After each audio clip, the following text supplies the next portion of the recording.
চল চলে সবাই তোদের ইয়ে পড়ে আসতে বলেছিলাম পরমাণু নিউক্লিয়াস পড়ে আসতে পড়েছিস হ্যাঁ শুন আমি একটা জিনিস বলি তোরা সবই জানিস তবে কিছু কিছু জিনিস জানি না সেটা বল ঠিক আছে একটু বলে দিই আইডিয়া পরমাণু নিউক্লিয়াস তাই তো ভালো করে দে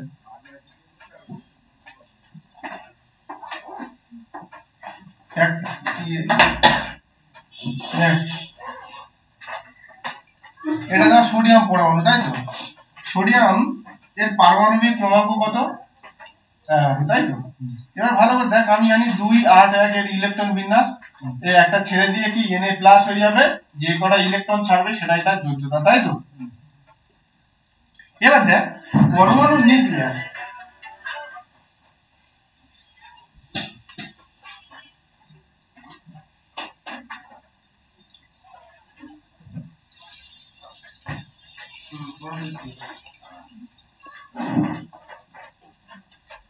তো পরমাণুর নিউক্লিয়াস এবার দেখ পরমাণুর কটা ভাগে বিভক্ত জানিস তো পরমাণু হচ্ছে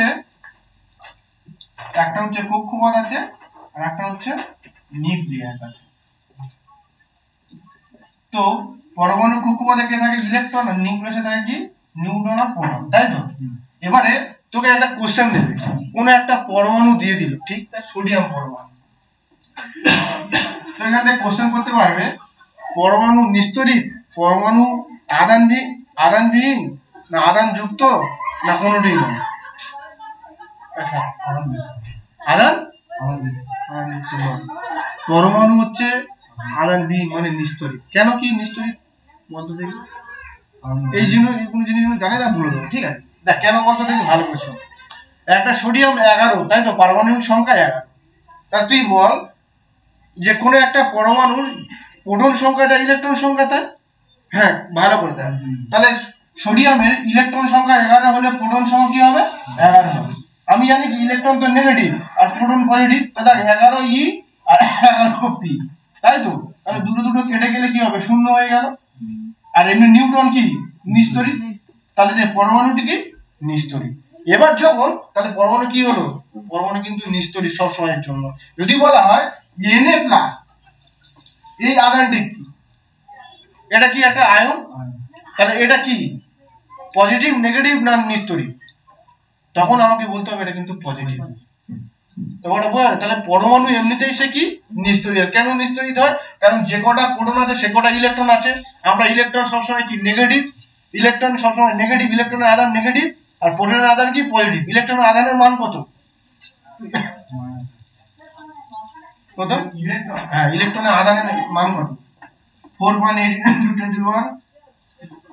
10⁻⁻10 ESU আর প্রোটনের কি এটা হচ্ছে মাইনাস আর প্রোটনের কি প্লাস 4.8 × 10⁻10 ESU তাহলে দেখ এই প্লাস মাইনাস যদি আমার কেটে যায় তাহলে আমার কি হবে শূন্য হয়ে যাবে তাহলে কি এমনি পরমাণুটি নিস্তড়িত ঠিক আছে এটা কোথায় পড়েছিলি জানিস 2018 জেই তে পড়েছিল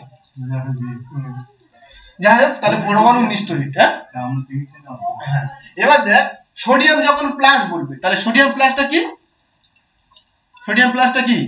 আয়ন আয়ন এটা পজিটিভ না নেগেটিভ কি করে পজিটিভ হলো হ্যাঁ বললে তাই এবার তো বলতে হবে ভালো করে শোন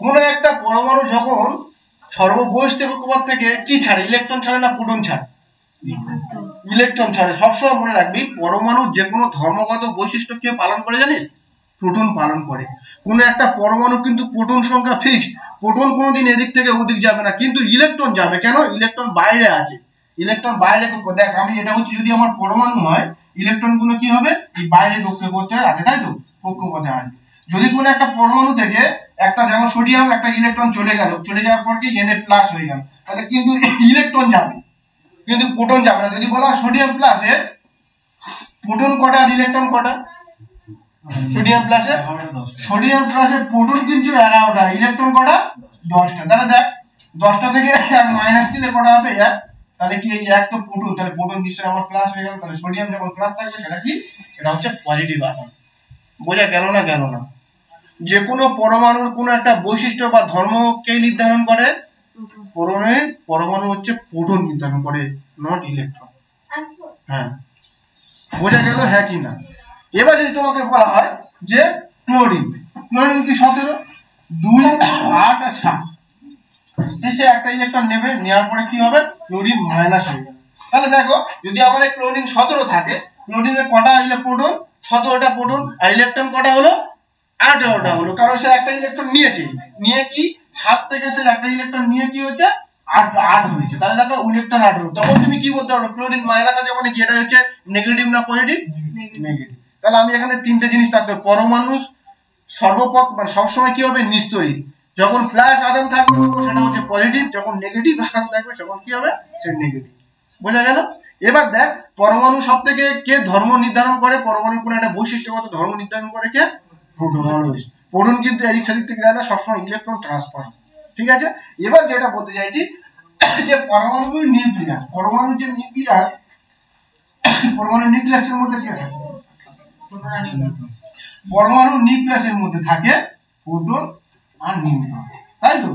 এবার দেখ এই প্রোটন আর নিউট্রন, প্রোটনটা কি পজিটিভ, নিউট্রনটা কি নিস্তড়িত। তাহলে তোমাকে যদি এখানে কোশ্চেন করা হয় পরমাণুর নিউক্লিয়াস কি আদান গ্রস্ত হবে, পজিটিভ নেগেটিভ না নিস্তড়িত? সব সময় কিন্তু পজিটিভ। আর বাইরে তো ইলেকট্রন নেগেটিভ আছে, তাহলে নেগেটিভ আর পজিটিভ যখন মিলবে তখন কি হবে, নিস্তড়িত হয়ে যাবে। বোঝা গেল হ্যাঁ কি না? অলওয়েজ কিন্তু পরমাণুর নিউক্লিয়াস কি হবে, পজিটিভ। ঠিক আছে, এবার পরমাণু নিউক্লিয়াস থেকে আমরা কি দেখতে পাবো, পরমাণু নিউক্লিয়াস থেকে কি করতে পারবো, ভালো করে শুনো।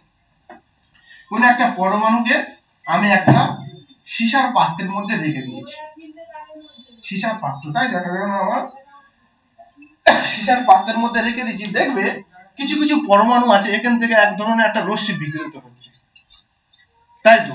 যদি বলা হয় কি রশ্মি, তখন আমি পরে আসি। কিছু কিছু পরমাণু থেকে রশ্মি বিকিরিত হচ্ছে, যে রশ্মি বিকিরিত সেটা হচ্ছে তেজস্ক্রিয় রশ্মি, তাই তো? তেজস্ক্রিয় রশ্মি কোন কোন পরমাণুর ক্ষেত্রে দেখা যায়,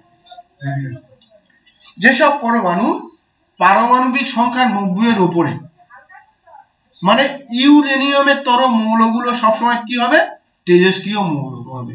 তোমাকে যদি বলা হয় রেডিয়াম তেজস্ক্রিয় মৌল, তেজস্ক্রিয় মৌল নয়, অবশ্যই রেডিয়াম তেজস্ক্রিয় মৌল। কিছু কিছু তেজস্ক্রিয় মৌলের নাম দেখো ভালো করে, ইউরেনিয়াম, রেডিয়াম, অ্যাক্টিনিয়াম, পোলোনিয়াম, তারপর বেরিয়াম হবে, তারপর রেডন তেজস্ক্রিয় মৌল, আর কি আছে, প্লুটোনিয়াম, প্লুটোনিয়াম দিয়ে দিত, থোরিয়াম হবে। এইগুলো কি, এইসব মৌলগুলো কি, এইসব পরমাণু থেকে যদি কোনো একটা আমি সীসার পাত্র বা কোনো একটা পাত্রে রেখে দিই, এখান থেকে দেখবো, এইখান থেকে দেখবো কোনো একটা পরমাণু এখান থেকে একটা নিষ্ক্রিয় একটা রশ্মি, এই রশ্মিকে বলা হচ্ছে কি তেজস্ক্রিয় রশ্মি। এখানে পরীক্ষায় পড়ে যে কয়েকটা তেজস্ক্রিয়, তোমাকে যদি বলা হয় এদের মধ্যে কোনটি তেজস্ক্রিয় মৌল নয়, তেজস্ক্রিয় মৌলের মধ্যে তেজস্ক্রিয় মৌল uranium, radium, actinium, polonium, radon আর থোরিয়াম, তাই তো? আরো আছে কিছু আছে, তো এদের মধ্যে এরকম কোশ্চেন পড়ে এদের মধ্যে কোনটি তেজস্ক্রিয় মৌল নয়। তাহলে কিন্তু ভালো করে শুনবে, মৌল নয় কিন্তু অনেকে দেখে না, অনেকে মৌল থেকে টিক মেরে দেয়। যেমন আমাদের মাধ্যমিকে একটা ভুল কোশ্চেন হতো, এর মধ্যে কোনটি গ্রিন হাউস গ্যাস নয়, বলতে দেখি H2 গ্রিন হাউস গ্যাস না, গ্রিন হাউস গ্যাস না, হ্যাঁ গ্যাস, জলীয় বাষ্প কি, অবশ্যই green house gas. Carbon die oxide সর্বাপেক্ষা সবথেকে গ্রিন হাউস গ্যাস বেশি, মানে সর্বাধিক, তারপর জলীয় বাষ্প। একমাত্র N2 আর O2 এটা হচ্ছে গ্রিন হাউস গ্যাস নয়। পরীক্ষায় কোশ্চেন আসে যে এদের মধ্যে কোনটি গ্রিন হাউস গ্যাস নয়, সঙ্গে সঙ্গে H2 থাকবে ঠিক ছিল না, কিন্তু H2 তো H2 জলীয় বাষ্প। যদি বলা হয় যে জলীয় বাষ্পের সংকেত কি, H2। যদি বলা হয় হীরের সংকেত কি, কার্বন, হীরের সংকেত C, চিহ্ন C। এবার হীরের ভাগ আছে, কার্বন 60, C60, ফুলারিন আছে, বাগনিস্টার ফুলার আছে, ব্ল্যাক কার্বন আছে। যেমন গ্রাফাইট যদি বলা হয় চিহ্ন কি হবে, সংকেত কি হবে, C হবে। কারণ নাম ভেদ হয়তো অন্য, কিন্তু চিহ্ন একই হতে পারে। যেমন জলীয় বাষ্প H2O, জল H2O, জলীয় বাষ্প জল, সবই কিন্তু green house gas. Green house gas নাই শুধুমাত্র H2 আর N2 আর O2, ঠিক আছে? তো যেটা বলছিলাম যে পারমাণবিক কি কোনো একটা পরমাণু সীসার পাত্র থাকবে যাদের হচ্ছে ইউরেনিয়াম মৌলগুলো আছে, যাদের অ্যাকচুয়ালি 90 এর পারমাণবিক সংখ্যার উপরে, তাদের থেকে একটা রশ্মি নির্গত হয়, সেটাকে বলা হচ্ছে তেজস্ক্রিয় রশ্মি, তাই তো? এবার তেজস্ক্রিয় রশ্মি, যদি আমি তেজস্ক্রিয় রশ্মি যাচ্ছে না, তেজস্ক্রিয় রশ্মি আবার এর মধ্যে তিনটি ধরনের কণা থাকে, তিনটি রশ্মি নিয়ে তেজস্ক্রিয় রশ্মি, একটা হচ্ছে আলফা রশ্মি, একটা হচ্ছে বিটা, আর একটা হচ্ছে গামা, তাই তো? তো এইখান থেকে কি পড়ে শোন, এইখান থেকে পড়ে যে প্রত্যেকটা তো তেজস্ক্রিয় রশ্মি আছে, আলফা বিটা গামা তো তেজস্ক্রিয় রশ্মির মধ্যে তো নিহিত হয়, তো ওই তিনটে মিলিয়ে তেজস্ক্রিয় রশ্মি। তো আলফা যদি বলা হয়, আলফাটা কি, আলফাটা হচ্ছে পজিটিভ, মানে পজিটিভ কণার সমান, তাহলে আলফাটা কি, একটা হিলিয়াম 2 এর সমান, তাই তো? যদি বলা হয় বিটাটা কি, বিটাটা হচ্ছে একটা ইলেকট্রন কণার আধানের সমান, আর গামাটা কি, গামাটা হচ্ছে নিস্তড়িত। তো এইখানে পরীক্ষায় পড়ে যে আলফা বিটা গামা, গামা কোনটি এর মধ্যে নিস্তড়িত, তাহলে আমার সবসময় কি করতে হবে, গামাটা হচ্ছে অলওয়েজ নিস্তড়িত, ঠিক আছে? যদি বলা হয় আলফাটা কি, আলফাটা হচ্ছে পজিটিভ আধান যুক্ত হিলিয়াম দুটো, একটা হিলিয়াম আধান, হিলিয়ামের আধান যা হবে একটা আলফার আধান তাই হবে, একটা বিটাটা কি ইলেকট্রন, আর গামাটা কি, গামাটা হচ্ছে নিস্তড়িত, এখানে কোনো কিছু নেই। এবার ভালো করে দেখো, যদি তোমাকে বলা হয় এই আলফা বিটা গামার মধ্যে কার তড়িৎচুম্বকীয় তরঙ্গ আছে, গামার তড়িৎচুম্বকীয় তরঙ্গ আছে, আলফা বিটার কোনো তড়িৎচুম্বকীয় তরঙ্গ নেই। তড়িৎচুম্বকীয় তরঙ্গ মানে কি হবে বলতো দেখি, যদি আমি কোনো কারণে একটা হচ্ছে তোমাকে কোনো একটা লোহাকে আমি চুম্বকে পরিণত করতে পারি, কি করে করব, ভালো করে শোনো, সলিনয়েড নাম শুনেছো? সলিনয়েড, কোন একটা লোহার দণ্ডকে যদি আমি ওর ইলেকট্রিক তার দিয়ে যদি বরাবর করি, যেমন একটা কি, আমি এখানে ইলেকট্রিক তার দিয়ে তাহলে আমি এখানে ইলেকট্রিক দিচ্ছি, কারেন্ট দিচ্ছি, আয় পরিমাণ ফ্লো করছি। এবার যখন আমি ফ্লো করি তার মধ্যে কি হবে, এই লোহাটা কি হবে, চুম্বকে পরিণত হয়ে যাবে, ঠিক আছে?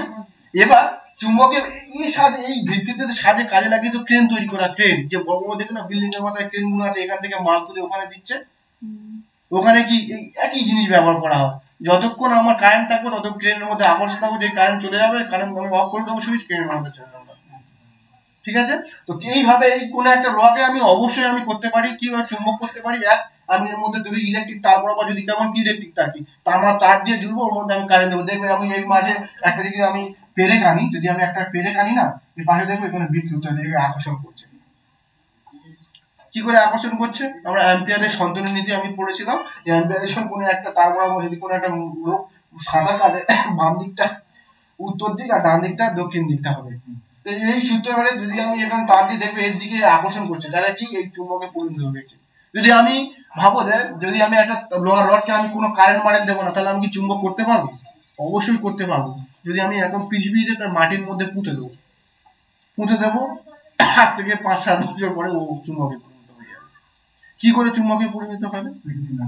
পৃথিবীর সাথে, ব্যাপারটা বুঝেছো? বলো তো পৃথিবীর বিভব কত? শূন্য। পৃথিবীর বিভব কেন শূন্য? জানো কি? তোমার যত আর্থিং করো কোথায়? আকাশে দাও না পৃথিবী মাটিতে যদি টেনে নিচ্ছে, তাহলে মাটিতে যত কারেন্ট দিক মাটি কি হবে কি? পৃথিবী সবসময় পৃথিবী টেনে নিচ্ছে বলে পৃথিবীর বিভব শূন্য, ঠিক আছে?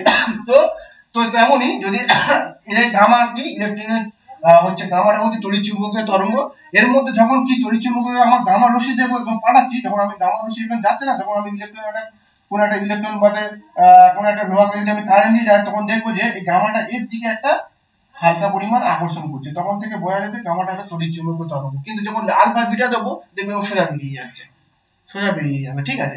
তো কোন একটা আলফা বিটা গামা আমি কি করে বুঝবো যে আলফাটা পজিটিভ বিটাটা নেগেটিভ গামাটা নিস্তড়িত, কি করে বুঝবো?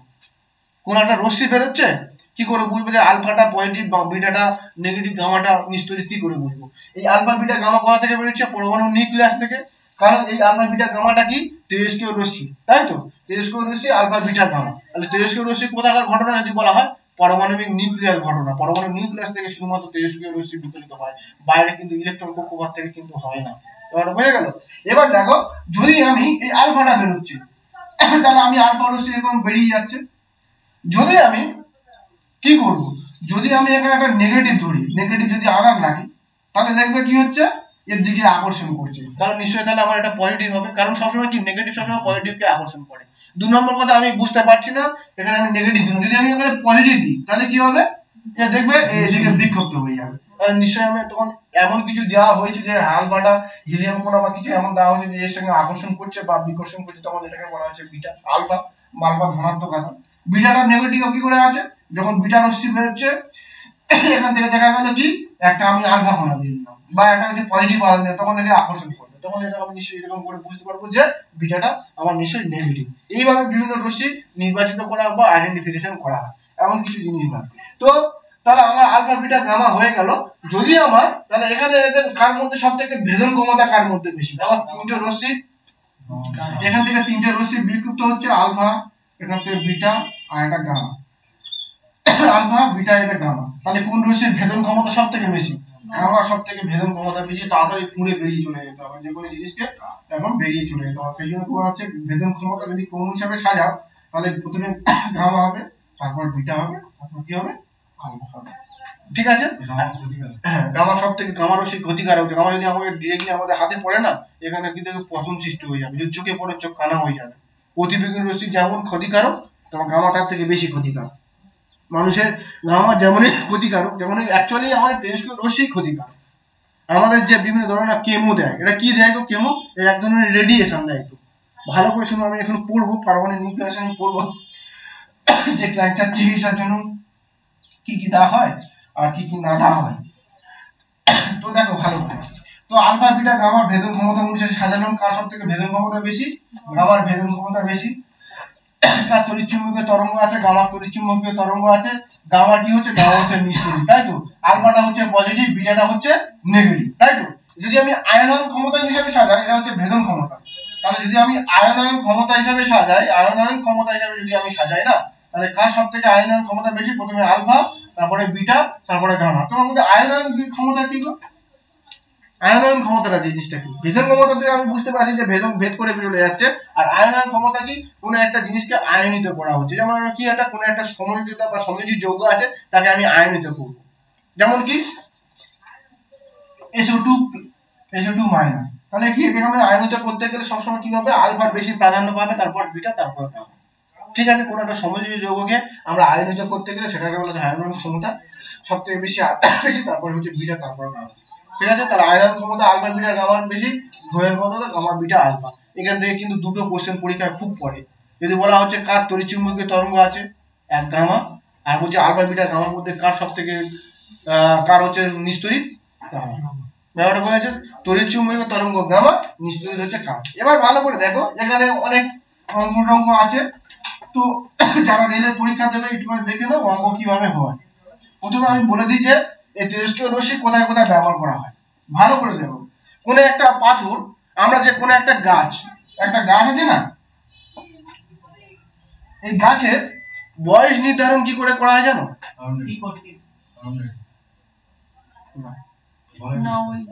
C640 দিয়ে কি করা হয়, জীবাশ্মের বয়স, গাছের বয়স বলেছি, জীবাশ্মের বয়স, কোন একটা পাথরের বয়স নির্ধারণ করা হয়। এটা গাছের কোন একটা বয়স, তার কত বয়স হতে কি করে দেবে, এটা বায়োলজিতে পরীক্ষা আছে, তার কটা বলয় আছে রিং আছে কটা, বুঝতে পেরেছো, যে কটা রিং আছে যে তার উপর ভিত্তি করে, যার রিং বেশি তার বয়স বেশি, যার রিং কম তার কম। ঠিক আছে, এটাকে বলা হচ্ছে রিং বলয়। এটা বলা হচ্ছে কোন একটা গাছে যখন তার বয়স নির্ধারণ করা হবে, তখন এই রিং বলয় দিয়ে করা হবে। আর কার্বন 640 হচ্ছে কি, জীবাশ্মের বয়স বা পাথরের বয়স নির্ধারণ করা হচ্ছে। যদি বলা ক্যান্সার চিকিৎসার জন্য কোন তেজস্ক্রিয় মৌল ব্যবহার করা হয়, কি করবে,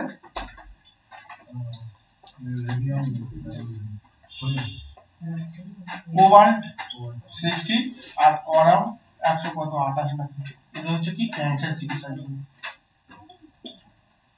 যদি বলা হয় টিউমার চিকিৎসার জন্য কোন ধরনের তেজস্ক্রিয় মৌল ব্যবহার করা হয়, আয়োডিন। ঠিক আছে, টিউমার চিকিৎসার জন্য আয়োডিন ব্যবহার, আয়োডিনের একটা আছে 118 না কত, ঠিক আমার মনে নেই। আয়োডিনটা কি, আয়োডিনের তেজস্ক্রিয় মৌল হচ্ছে টিউমার চিকিৎসায় ব্যবহার করা হয়। যদি বলা হয় হার্ট অ্যাটাক চিকিৎসায় কোনটা ব্যবহার করা হয়, সোডিয়ামের তেজস্ক্রিয়, সোডিয়াম, এটা কি হার্ট অ্যাটাক।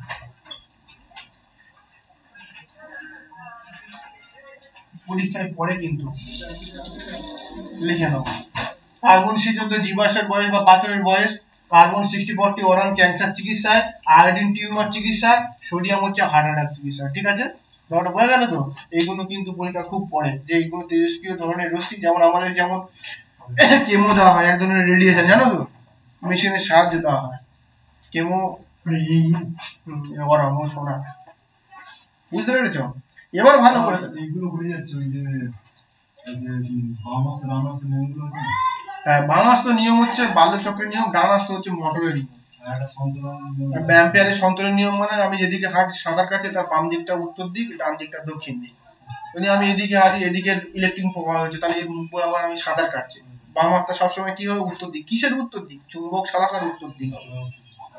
মানে তুমি এদিকে কারেন্ট যাচ্ছে, এদিকে তুমি সাঁতার কাটছো, ভালো করে দেখো, এদিকে তুমি শুয়ে আছো, তোমার এই দুটো হাত এখানে আছে, দুটো পা এখানে আছে, তুমি সাঁতার কাটছো, এদিকে কাটছো। তাহলে তুমি যদি এখানে একটা চুম্বক আনো, চুম্বকটা কিভাবে হবে? চুম্বক সবসময় কিভাবে উত্তর দক্ষিণে মুখ করে থাকে?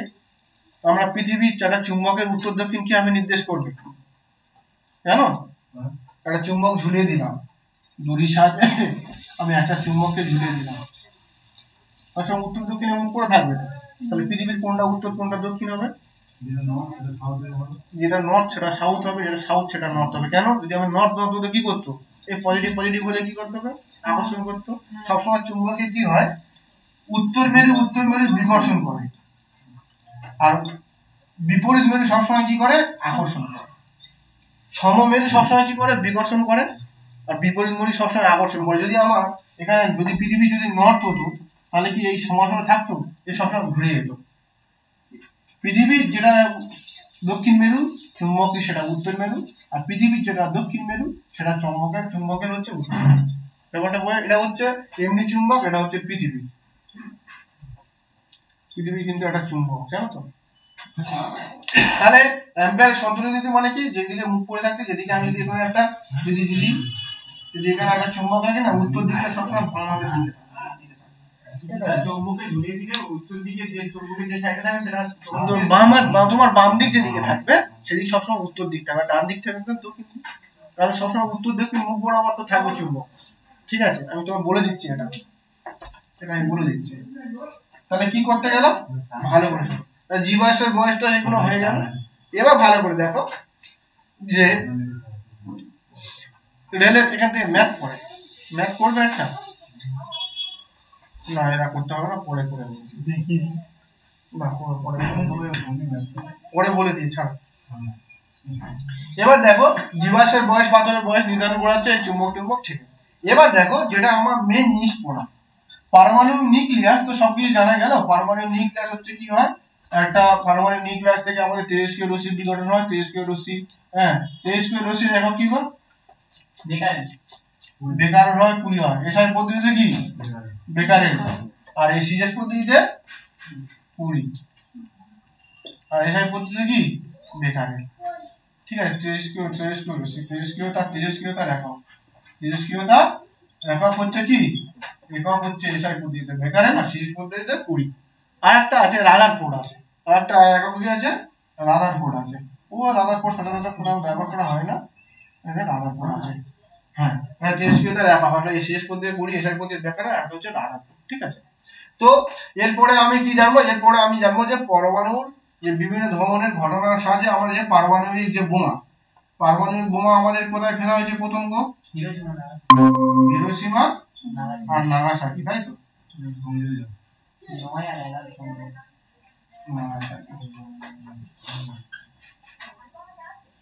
এটা কি 6ই আগস্ট আর 9ই আগস্ট। নাম কি? লিটল বয়, লিটল বয় আর ফ্যাটম্যান। পরীক্ষায় পড়ে যে 6ই আগস্ট 9ই আগস্ট যে হিরোশিমা নাগাসাকি যে ফেলা হয়েছে, এটা একটা লিটল বয়, এটা একটা ফ্যাটম্যান, তাই তো? এই নাম পড়েছে, পরমাণু দুটোর নাম। এটা কে ফেলেছিল? কখন ফেলেছিল? আমেরিকা। কোন বন্দরে অ্যাটাক করা? আমেরিকার পার্ল হারবার বন্দর যখন জাপানিরা দখল করে নিল, তখন কি হবে? রাগ করে সেজন্য করে ফেলে দিল হিরোশিমা নাগাসাকি পরমাণু, তাই তো? দ্বিতীয় বিশ্বযুদ্ধের সময়। দ্বিতীয় বিশ্বযুদ্ধ কবে হয়? কত থেকে কত 45 কবে সালে বিয়েছিল 42 সালে বিয়েছিল ব্যাপারটা বোঝা গেছে লিটল বয় আর ফ্যাট ম্যান তো এই যে এগুলো কি পারমাণবিক বোমা কিভাবে তৈরি হয়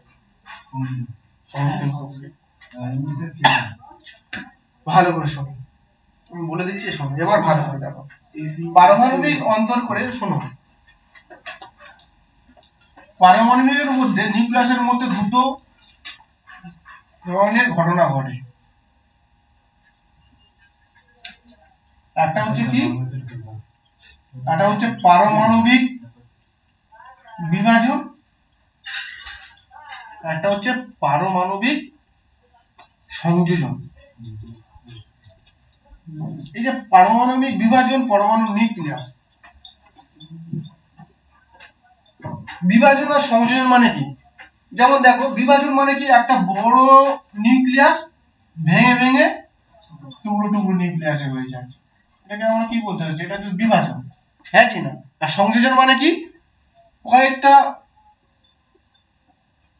নিউক্লিয়াস যুক্ত হয়ে একটা বড় নিউক্লিয়াস তৈরি হয় এটা সংযোজন বলে সিম্পল কথা এবার দেখো পারমাণবিক বিভাজন জিনিসটা কি আর সংযোজন জিনিসটা কি বোঝা গেল এবার এর ভিত্তিতে কাজে লাগিয়ে কি করা হয়েছে ভালো করে শোনো যদি বলা হাইড্রোজেন আমরা পরে বলছি দেখো পারমাণবিক বিভাজন আমরা যদি কোনো একটা পরমাণুর মধ্যে যদি ঘটে যেমন ইউরেনিয়াম 92-235 পারমাণবিক বিভাজন করতে গেলে কি করতে হবে কোনো একটা নিউট্রন দিয়ে কিন্তু পরমাণুকে আঘাত করতে হবে ভালো করে শোনো যদি আমি পরমাণুকে নিউট্রন দিয়ে যদি আঘাত করা যায় তাহলে কি হবে এর মধ্যে কি হবে এই ইউরেনিয়ামটা ভেঙে যাবে হ্যাঁ ভেঙে গিয়ে কি হবে এটা নিচে করছে ভেঙে যাবে ঠিক আছে নিয়ে গেলে একটা বেরিয়াম হবে একটা ক্রিপ্টন হবে আর কি তিনটে নিউট্রন হবে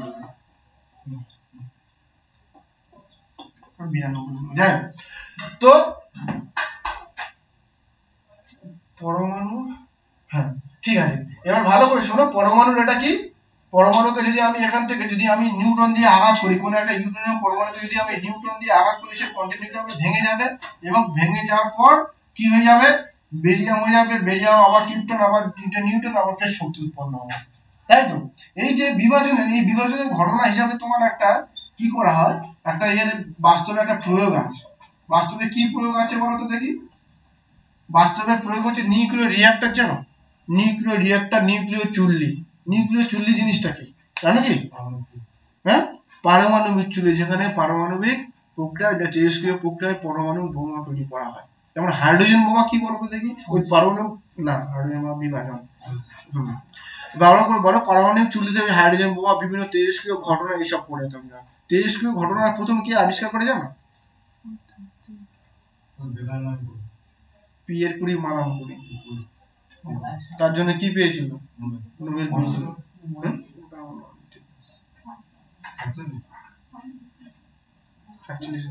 1930 সালে আরো ওরকম আমি জানি না ঠিক তো এই মুহূর্তে মনে নেই তো কি হবে এই পারমাণবিক বিভাজনকে কাজে লাগিয়ে কি হবে নিউক্লিয়ার রিঅ্যাক্টর নিউক্লিয়ার চুল্লি প্লাস হাইড্রোজেন বোমা তৈরি করা হয় ঠিক আছে আর পারমাণবিক এখানে পরীক্ষা করে যে হাইড্রোজেন বোমা পরমাণুর কোন ঘটনা তখন তোমাকে বলতে হবে হাইড্রোজেন বোমা পারমাণবিক বিভাজনীয় ঘটনা তারপর এমনি পারমাণবিক বোমাটা কি নিউক্লিয়ার সংযোজন ঘটনা নিউক্লিয়ার সংযোজন জিনিসটা কি আমি বলে দিচ্ছি নিউক্লিয়ার সংযোজন মানে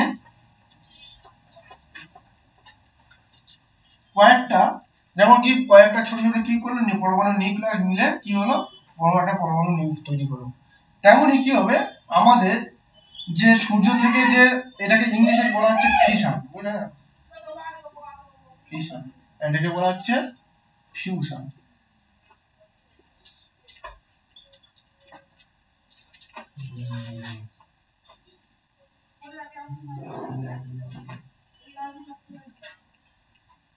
এটা নিউক্লিয় ফিশন এটা ফিউশন পরীক্ষার পরে যে সূর্য থেকে যে আগত রশ্মিগুলো নির্গত হয় যে সূর্য সৌরজগতের যে উৎস এটা নিউক্লিয় কি নিউক্লিয় বিভাজন না নিউক্লিয় সংযোজন অনেকে বুঝতে পারে না সংযোজন বিভাজন কি হবে ইংলিশটা ধরে পড়বে ঠিক আছে ভালো করে ধরতে শেখো ফিউশন নিউক্লিয়ার হচ্ছে সূর্যের সংযোজন ঠিক আছে সূর্যের সংযোজন জিনিসটা আমি কি বলছি সূর্যের মধ্যে কোন কোন গ্যাস থাকে লোক কি কি মৌল থাকে সূর্যের মধ্যে হাইড্রোজেন হিলিয়াম হাইড্রোজেন যখন কন্টিনিউ কিসে হচ্ছে হিলিয়াম হচ্ছে হিলিয়াম ওই যে হচ্ছে না ওই হিলিয়াম আমাদের এখান থেকে যে রশ্মিগুলো এটা নির্গত হচ্ছে। সূর্য থেকে কত কোটি ভাগের 1 ভাগ, 200 কোটি ভাগের 1 ভাগ আমাদের পৃথিবীতে আসে, তাও এত বড়। তুমি ভাবো তাহলে কি অবস্থা, তাই তো? তাহলে সূর্যের সংযোজন কি হবে? নিউক্লিয় সংযোজন। কি গেল? সূর্যের মধ্যে আমাদের কি থাকে? হাইড্রোজেন থাকে আর হিলিয়াম থাকে। এই হাইড্রোজেনটা কন্টিনিউ কি করছে? হিলিয়ামে পরিণত হচ্ছে। যেমন কি 1H2 + 1H2 কি হয়? দুটো মিলে কি হবে? 2He4। এটা হাইড্রোজেনটা কন্টিনিউ হাইড্রোজেন মিলে হিলিয়াম তৈরি হচ্ছে এবং প্রচুর পরিমাণে কি হচ্ছে? শক্তি উৎপন্ন হচ্ছে, তাই তো? তো হাইড্রোজেন আর হিলিয়াম হচ্ছে সূর্যের মধ্যে থাকে। এখানে পরীক্ষা পড়ে যে সূর্যের মধ্যে কি কি মৌল থাকে? হাইড্রোজেন এবং হিলিয়াম। যদি বলা হয় মেইনলি কি থাকে? হাইড্রোজেন। ঠিক আছে, এবার দেখো সূর্যের সংযোজনটা কি? সূর্যের সংযোজন কিভাবে মনে রাখতে হবে? সূর্যের সংযোজন হচ্ছে সান, যেমন SUN সান, FUN ফান, ABS SU আর AV এই দিয়ে মনে রাখবে। ফিশন ফিশন এগুলো না, এগুলো ইংলিশে দেখতে হয়। এই কোশ্চেনগুলো যখন তোমরা ভুলে যায়, যেমন SU FU মানে SU FU মানে ফিউশন মানে সংযোজন। যদিও আমার পরীক্ষা তো ইংলিশ তো বাংলা দুটোই থাকে, যদি কোশ্চেন টাইপ করা থাকে তখন আমাকে ইংলিশ ধরে আমাকে করতে হবে যে সূর্যের যে নিউক্লিয় সংযোজন ঘটনা, এটা হচ্ছে নিউক্লিয় সংযোজন। ব্যাপারটা বলছে এই নিউক্লিয় সংযোজনের সাথে কি পারমাণবিক বোমা তৈরি করা হয়, নিউক্লিয় ফিশন ফিশন, নিউক্লিয় রিঅ্যাক্টর, নিউক্লিয় চুল্লি আর হাইড্রোজেন বোমা। ঠিক আছে, এই শেষ, আর কিছু আসে না এখান থেকে, আর তো কিছুই নেই। এবার যদি পড়া গেল মাধ্যমিকের ভেতরে ঢুকে গেল হবে আমার এই অঙ্ক পড়ে, অঙ্ক তোমরা পড়াশোনা নিতে পারবে। হ্যাঁ অর্ধেকাল আছে, অর্ধেকালের অঙ্ক। তারপরে এখান থেকে একটা হিলিয়াম বেরোলে কি হয়, একটা আলফা কোণা বেরোলে কি পরিবর্তন হয়, একটা বিটা কোণা বেরোলে কি পরিবর্তন হয়, একটা গামা কোণা বেরোলে কি পরিবর্তন হয়, সেগুলো এগুলো জেনে রাখবো তোমাদের। ঠিক আছে, হ্যাঁ। এবার ভালো করে দেখো, এবার একটু পড়াবো আমি লিভার পড়াবো। বলো তো দেখি যন্ত্র কাকে বলে? ভালো করে দেখো, একটু ভালো করে বুঝবে, এখান থেকে পরীক্ষায় আসে খুব। যন্ত্র কাকে বলে? যন্ত্র কাকে বলে?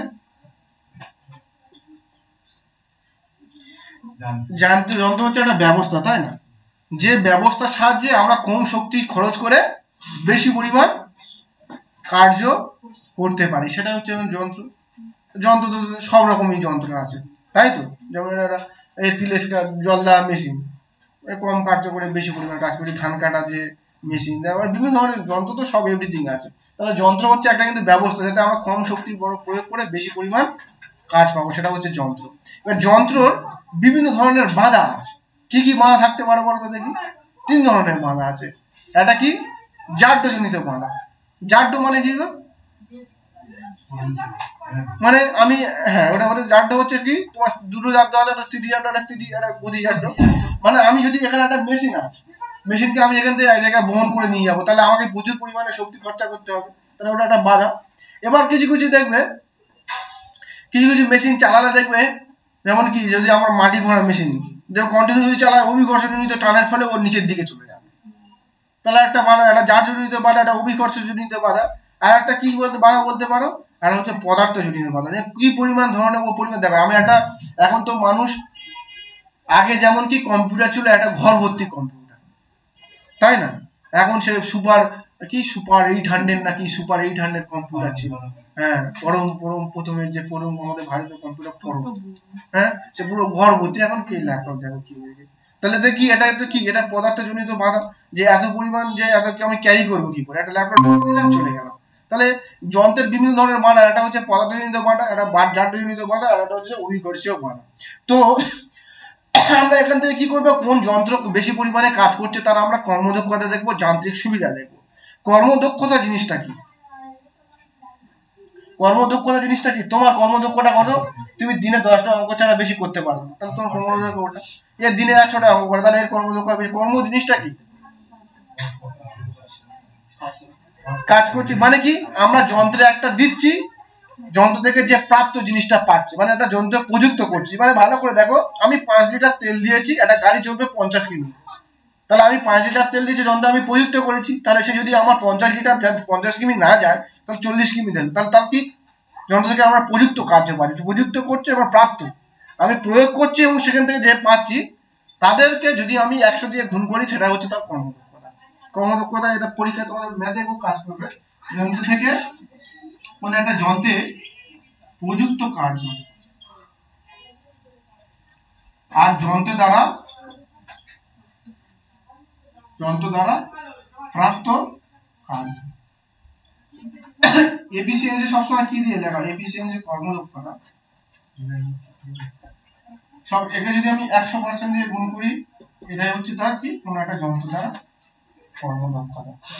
তাহলে কর্মদক্ষতা আমি যেটা প্রয়োগ করেছি তার বিনিময়ে আমি কি পাচ্ছি, সেটা যদি তোমার ভালো করে শোনো, তোমার সবসময় 100 নম্বরের পরীক্ষা দিচ্ছ, ভালো করে দেখো, ভালো করে ভুলবে না, তুমি 100 নম্বরের পরীক্ষা দিচ্ছ, নিচে সবসময় তো 100 নম্বর, কারণ এটা হচ্ছে যন্ত্র আমি দিচ্ছি, মানে 100 নম্বরের পরীক্ষার মধ্যে তুমি 90 পাচ্ছো, তখন তো আমি বলছি যে 90%, হ্যাঁ কি না?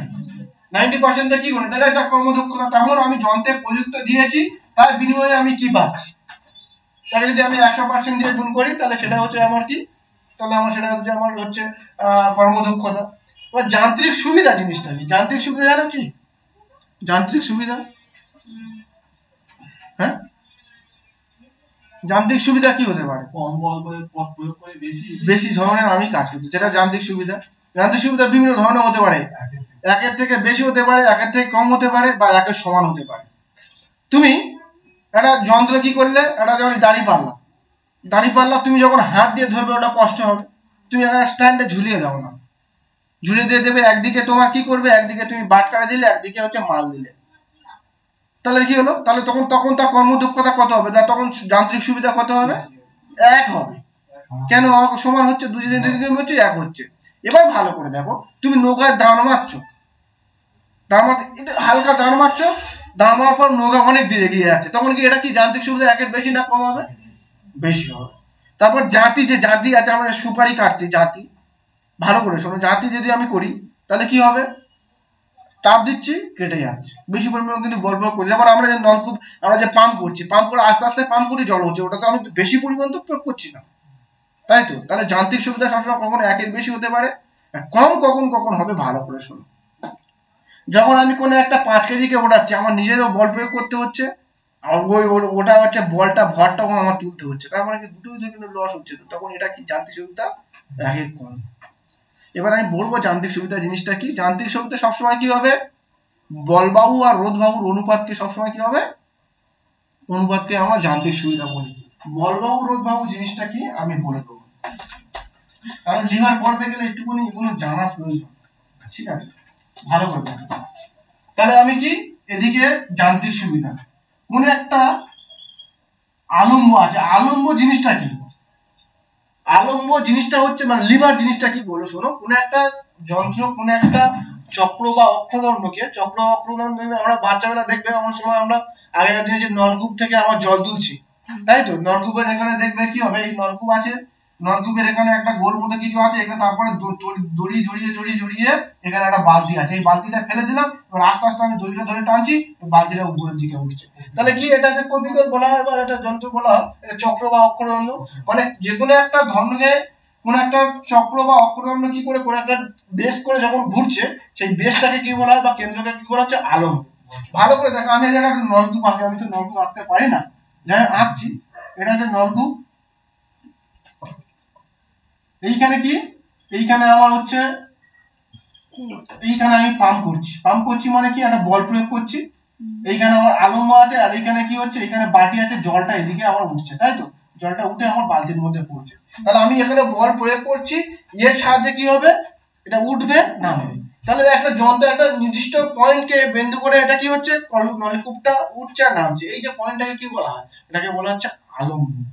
যাকে যন্ত্রটা যাকে বেস করে ঘোরে বা যার সাহায্যে বেস করে সে কার্য করে, সেটা হচ্ছে কি হচ্ছে, আলম্ব। ভরকেন্দ্রটা কি? ভরকেন্দ্রটা আলাদা জিনিস, ভরকেন্দ্র মানে আমার ব্যালেন্স, কোন একটা গাড়ি উল্টে যাবে কখন, যেমন তুমি একটা ভ্যানে চালাচ্ছে, পিছনে 3 জন বসে গেলে পা ভ্যানে, তাহলে কি হবে, উল্টে পড়ে, কেন উল্টে পড়ে যাবে, কারণ তার ভরকেন্দ্র পিছনের দিকে সরে যাচ্ছে, যেদিকে ভরকেন্দ্র যাবে সেদিকে উল্টে যাবে। আমরা বাইক চালাচ্ছি, বাইকটা হচ্ছে স্ট্যান্ড করে রাখলে স্ট্যান্ড করে রাখবে, কেন স্ট্যান্ড করে, কারণ তার ভরকেন্দ্র ঠিকঠাক জায়গায় সে বলেছে, সে ব্যালেন্সটা নিতে পারছে। কোন একটা 3 চাকায় যাচ্ছে, 2 চাকায় যাচ্ছে, আমরা সাইকেল চালাচ্ছি, এদিকে এদিক হলে কি হবে, অ্যাক্সিডেন্ট কেন, এদিকে করবে, তাহলে ভরকেন্দ্র যে জায়গা ছিল সেই জায়গা থেকে বিচ্যুতি ঘটে গেছে, ফলে কি হয়েছে, ওইদিকে সরে গেছে, ফলে অ্যাক্সিডেন্ট ঘটেছে। যেমন নৌকায় উঠলে কি হবে, বলে চুপচাপ সব বসে দাও, একদিকে গেলে একদিকে হেলে যাবে, সেই জন্য ওইদিকে যে পরিমাণ লোক, এদিকে সেই পরিমাণ লোক দিয়ে নৌকাটা এখন স্পিডে চলে যাচ্ছে, কেন, তার ভরকেন্দ্র ঠিক জায়গায় আছে, যদি ভরকেন্দ্র ডিসব্যালেন্স হয়ে যায় নৌকা ডুবে যাবে, উল্টো পাল্টে হয়ে যাবে। ভর কেন্দ্র সবসময় কি হবে, কোন একটা তার পজিশন ব্যবস্থা বা তার সাম্যাবস্থা ঠিক করার জন্য ভর কেন্দ্র। এটা আলাদা, এটাকে বিন্দু করে কি হয়, কোন একটা যন্ত্র কাজ করে, সেটা হচ্ছে তার কিছু আলম্ব বলে। তা ভালো করে দেখো, তো আমার হচ্ছে আলম্বটাকে আমি সবসময় সি দিয়ে লিখবো, ঠিক আছে। তাহলে আমি যদি এই নলকূপটা যদি লিখি, তাহলে এদিকে আমার কি করা হলো, এদিকে আমি একটা ভার দিলাম, ভার সবসময় কি, ওয়েট সবসময় ডাব্লিউ দিয়ে লেখা হবে, আর বল সবসময় কি, প্রযুক্ত বল মানে কি, পি দিয়ে লেখা হবে, ঠিক আছে, প্রযুক্ত বল। আর এটা হচ্ছে ওয়েট, ওয়েট মানে কি, ভার, ভার, তাই তো। এবার ভালো করে দেখো, এটাকে কেন্দ্র বলে সি বিন্দু, এটাকে পি বলা হয়, এটাকে এ, এই যে জিনিসটা এখান থেকে ডিসটেন্স হচ্ছে পি এ, আর এখান থেকে ডিসটেন্স হচ্ছে পি বি, ঠিক আছে। তাহলে ভালো করে দেখো, এই সিবি, সরি সিবি, পি বলছি। এবার যখন আমি কি করব, তাহলে এর থেকে এটা তো আলম্ব, যেমন নলকূপের ক্ষেত্রে এখানে যে পরিমাণ বল প্রয়োগ করব, এখানে সেই পরিমাণ আমার ভার উপরের দিকে উঠবে, হ্যাঁ কি না। যদি বেশি পরিমাণ করি, বেশি পরিমাণ জল উঠবে, কম করলে কম জল উঠবে। তাহলে সেই জন্য করে হয় P into AC into W into BC. এবার কি করা হয়, ডাব্লিউ বাই পি করা হয়, বাই হচ্ছে এসি বাই বিসি। এবার সবসময় কি বলা হয়, যান্ত্রিক সুবিধা সবসময় কি করা হয়, যান্ত্রিক সুবিধা কি করা হয়, সবসময় হচ্ছে রোধ বাহু আর বল বাহু এর অনুপাতকে সবসময় কি হয়, যান্ত্রিক সুবিধা বলা হয়। রোধ বাহু জিনিসটা কি, যেখান থেকে আলম্ব আছে সেখান থেকে যে পরিমাণ আমার যে জায়গাটা ওয়েট আছে, এই যে ডিসটেন্সটা, এই যে ডিসটেন্সকে বলা হচ্ছে রোধ বাহু, ঠিক আছে। আর যেখান থেকে আলম্ব আছে, যে পজিশনে আমরা পয়েন্টে বল প্রয়োগ করছি, সেটাকে বলা হচ্ছে বল বাহু, ঠিক আছে। এই রোধ বাহু আর বল বাহুর অনুপাতকে কি বলা হয়, সবসময় যান্ত্রিক সুবিধা বলা হয়। এবার যার বেশি হবে, যেমন কি বল কম প্রয়োগ করছি, আমি ওটা বেশি পাচ্ছি, তাহলে কি বল প্রয়োগ করে বেশি রোধ বেশি পাবো, তার মানে কি যান্ত্রিক সুবিধা একের বেশি হবে। যখন রোধ বেশি বল প্রয়োগ করছি, বলটা কম পাচ্ছি, তখন কি কম হবে। যখন দুটো সমান সমান পাবো, তখন সেটা একে হবে। তাহলে সবসময় কি হবে, যান্ত্রিক সুবিধা একের থেকে বেশি হতে পারে, একের সমান হতে পারে, বা একের থেকে কম হতে পারে, এটা হচ্ছে যান্ত্রিক সুবিধা। তাহলে যান্ত্রিক সুবিধা জিনিসটা কি বোঝা গেছে, রোধ বাহু আর বল বাহুর অনুপাতকে বলা হয় যান্ত্রিক সুবিধা। এবার দেখো, এর উপর ভিত্তি করে বিভিন্ন ধরনের মেশিন বা যন্ত্র সৃষ্টি করা হয়, সেটাকে আমরা লিভার বলি। এটাকে লিভার তিন ধরনের, এটা হচ্ছে প্রথম শ্রেণীর লিভার, দ্বিতীয় শ্রেণীর লিভার আর তৃতীয় শ্রেণীর লিভার, ঠিক আছে। এবার ভালো করে দেখো, প্রথম শ্রেণীর লিভার জিনিসটা দেখো, প্রথম শ্রেণীর লিভার দেখো,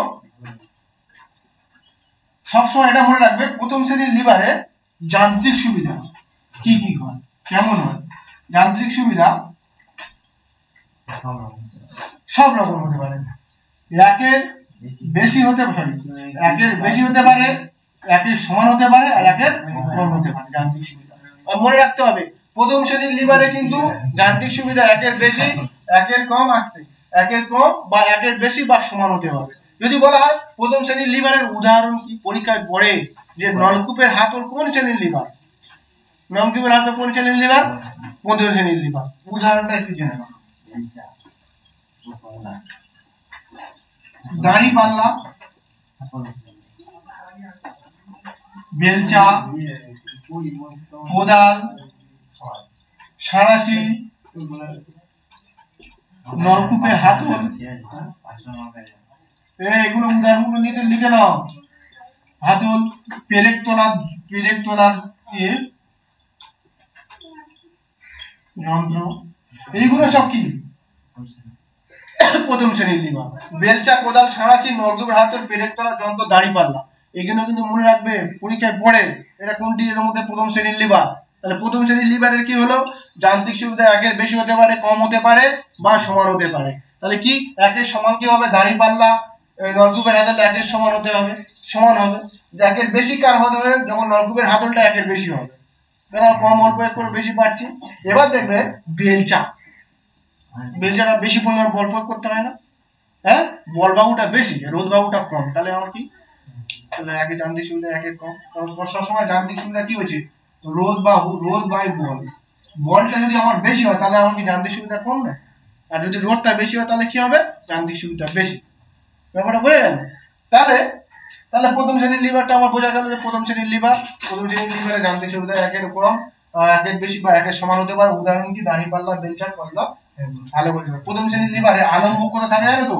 প্রথম শ্রেণীর লিভারে আলম্ব মাঝখানে থাকে। একদিকে থাকে প্রযুক্ত বল আর একদিকে থাকে হচ্ছে কি ভার। ডাব্লিউটা হচ্ছে রোধ আর পিটা হচ্ছে বল। একদিকে ভার থাকে একদিকে থাকে, ঠিক আছে? এটা হচ্ছে তোমার প্রথম শ্রেণীর লিভার। এবার দ্বিতীয় শ্রেণীর লিভার দেখো। দ্বিতীয় শ্রেণীর লিভার সবথেকে ভালো লিভার। কেন? কারণ দ্বিতীয় শ্রেণীর লিভারকে যান্ত্রিক সুবিধা হচ্ছে একের থেকে সবসময় বেশি। হ্যাঁ, কি কম বল প্রয়োগ করবো, বেশি পরিমাণ কাজ করবো, ঠিক আছে? প্রথম শ্রেণীর লিভার জিনিসটা। দ্বিতীয় শ্রেণীর লিভার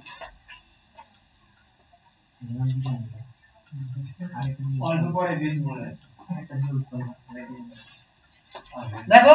দ্বিতীয় শ্রেণীর লিভার ভালো করে শুনো। দ্বিতীয় শ্রেণীর লিভারের একটা উদাহরণ দাও। প্রথমে ভালো করে দেখো। দ্বিতীয় শ্রেণীর লিভার সবসময় কি হবে, ভালো করে ছবিটা আঁকে দেখো। দ্বিতীয় শ্রেণীর লিভারের আলম্বটা মাথায় থাকবে, তারপরে কি থাকবে, তারপর হচ্ছে ভার থাকবে, তারপর হচ্ছে বল, তাই তো? যেমন জাতি, যদি আমি এখন জাতি ধরি, একটা জাতি,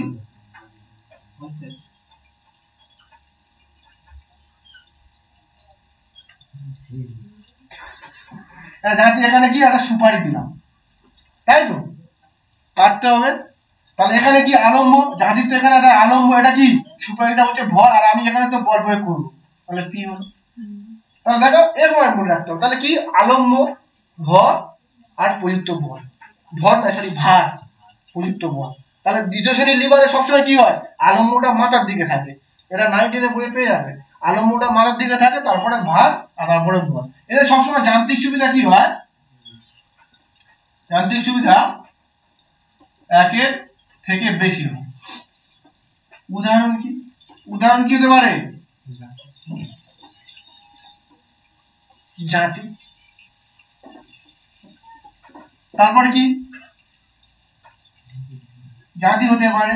তারপরে আমার হচ্ছে তোমার নৌকার দাঁড়। তারপরে কি ছিপি ঘোরার যন্ত্র, ছিপি, ছিপি যে আমাদের যে শান্তিপূর্ণ সারাস করে খুলে দিচ্ছে, ছিপি ঘোরার যন্ত্র।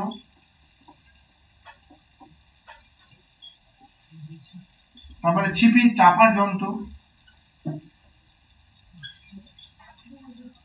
আর কি কি আছে?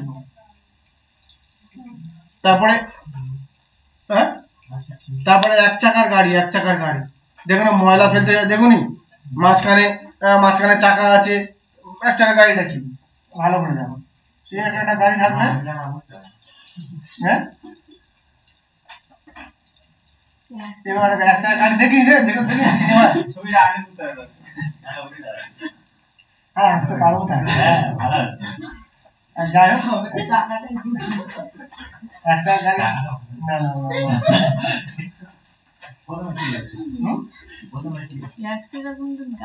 এক চাকার গাড়ি হয় না। এইখানে দুটো, এখানে দুটো হাতল থাকে, আর এই ঠিক নিচের দিকে নিচের দিকে চাকা থাকে। এটা নিচের দিকে থাকে, দুটো হাত নিয়ে যায় না ময়লা। আর যাই হোক, আমি জানি না এরকম হয়, ছবি তো রাখতে পারছি না। এইখানে থাকে এক চাকার গাড়ি, কিন্তু এক চাকার গাড়ি কিন্তু হচ্ছে দ্বিতীয় শ্রেণীর লিভার, ঠিক আছে?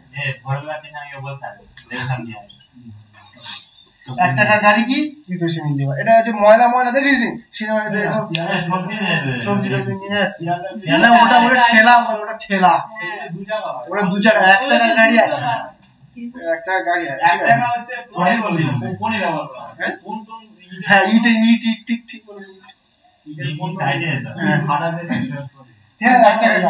এটা কিন্তু মনে রাখবে, ঠিক আছে? জাতি, নৌকার দাম, ছিপি করা যন্ত্র, এক চাকার গাড়ি, এগুলো সব কি, এইগুলো সব হচ্ছে তোমার দ্বিতীয় শ্রেণীর লিভার।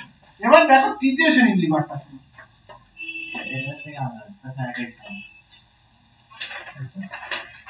তৃতীয় শ্রেণীর লিভারটা কি হবে, হ্যাঁ? তৃতীয় শ্রেণীর লিভার যান্ত্রিক সুবিধা সব থেকে একের থেকে কম। কি করে হবে তৃতীয় শ্রেণীর লিভার যান্ত্রিক সুবিধা একের থেকে কম? ভালো করে দেখো। তৃতীয় শ্রেণীর লিভারে একটা ছিপ দেখো, কে ডেসক্রিপটিভ কে দেবে ওইপালা ওইখানে যে হ্যাঁ ওইপালা ওইখানে ভালো বসুন চিপ দেখো চিপটা দেখো তৃতীয় শ্রেণীর লিভারটা কি হয় তৃতীয় শ্রেণীর লিভারে সবসময় আলম্ব মাঝখানে থাকে একদিকে বল থাকে আর একদিকে কি ভার থাকে আমি যদি একটা হাত ধরি হাতের প্রথমে কি আলম্বটা কোথায় আছে হাতের এইখানে আলম্ব ভারটা তুমি ধরেছো যেমন ওয়েট বলেছে এরকম একটা হাত আছে রাখতে পারছি না হ্যাঁ তুই মোটা হাত রাখিনি জানি এখানে একটা ভর রেখেছে দেখো ভালো করে শোনো এটা হচ্ছে ডাব্লু এটা হচ্ছে কি পি আর এইখানে হচ্ছে কি আলম্ব তাই তো মানুষের মুখের চোয়ালটা কি গো যখন আমি কোনটা কিছু ভাঙছি যেমন তুমি কি কেক খাচ্ছ ঠিক আছে কেকটা মুখে দিয়ে ভাঙছো তাহলে এখানে ভর মানুষের চোয়ালের এদিকে আলম্ব আর চাপটা কোথায় দিচ্ছ মাঝখানে ভালো করে শুনবি তাহলে যান্ত্রিক সুবিধা সবসময় কি হয় একটু বেশি পরিমাণে ছিপকে একটা মাছ ধরতে গেলে সে বিশাল পরিমাণে শক্ত করে টেনে তুলতে হয় তাহলে আমি অত কষ্ট করবো কেন হ্যাঁ কষ্ট করবো কেন তাহলে নিশ্চয় যান্ত্রিক সুবিধা একের থেকে কম হচ্ছে তাহলে দেখি নিশ্চয় তৃতীয় শ্রেণীর লিভারে কি হবে তৃতীয় শ্রেণীর লিভারে মাঝখানে ভর থাকে এই হচ্ছে বল থাকে তারপর হচ্ছে ওয়েট থাকে তারপরে কি আলম্ব থাকে আলম্ব এক পয়েন্ট তাহলে তৃতীয় শ্রেণীর লিভার যান্ত্রিক সুবিধা সবসময় কি হয় একের থেকে কম দেখো উদাহরণ কি উদাহরণ হচ্ছে ছিপ মাছ ধরার ছিপ তারপরে মানুষের হাত মুখের চোয়াল তারপরে চিমটা তারপরে ক্রেন মাছ ধরার ক্রেন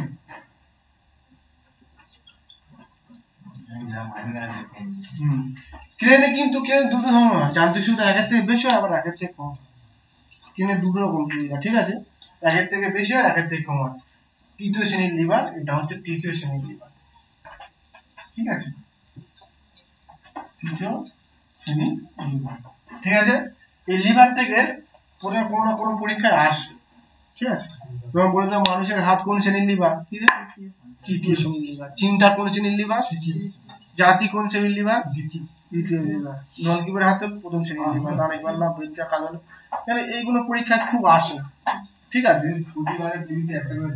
তাই না হ্যাঁ এবার চক্র বা অক্ষদণ্ড আর নততল কি জিনিসটা এই চক্র বা অক্ষদণ্ড বা নততল জিনিসটা কি জানো চক্র আমি বললাম না যখন তুমি কপি কলে কোনো জিনিস তুলছো যেমন তুমি দেখেছো ক্রেন দেখেছো যখন অ্যাক্সিডেন্ট হয় ছোট ধরনের ক্রেন যায় একটা গাড়ির পিছনে বাঁধা থাকে ক্রেনের এখানে কি হয় ক্রেনের এখানে ভালো জানো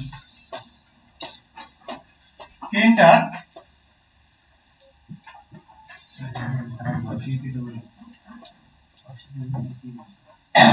ভালো করে দেখো দেখবে এরকম লিভার থাকে এরকম লিভারের এখানে একটা চক্র থাকে এর উপর দেখবে গুলিয়ে ফেলে দেখবে ওর একটা জিনিস মারপথ যখন দেখবে এবারে এই আস্তে আস্তে এটাকে ঘুরবে ঘোরার ফলে কি হবে এটা উপরের দিকে উঠবে আর এই দড়িটা এদিকে টেনে এক জায়গায় এখানে একটা দেখবে এখানে ঘুরাবে তাই না এই চক্র অক্ষরণ মানে কি যে যন্ত্রের সাহায্যে একটা জিনিস যেটাকে যাতে করে কোনো একটা যন্ত্র কাজ করে সেটাকে বলে চক্র অক্ষরণ বা আমরা যখন কোনো একটা কুয়ো থেকে জল তুলছি তো চক্র অক্ষরণ বলতো দেখি এই কাজ করতে গেলে বেশি পরিমাণ কাজ করতে হচ্ছে না বেশি পরিমাণ বল প্রয়োগ করতে হচ্ছে বল প্রয়োগ করতে হচ্ছে না কিন্তু বেশি অল্প যেমন জল তুলছি টেনে হালকা করে তুলছে মেয়েরাও জল তুলছে বস্তা ওই ডাম না দেখবে রাজস্থানের মানুষস্থানের দিকে সব তো ওইদিকে নলকূপ তো এরকম চক্র আস্তে আস্তে করছে তবে চক্র অক্ষরণ মানে কি হয় যান্ত্রিক সুবিধা সবসময় একের থেকে বেশি ঠিক আছে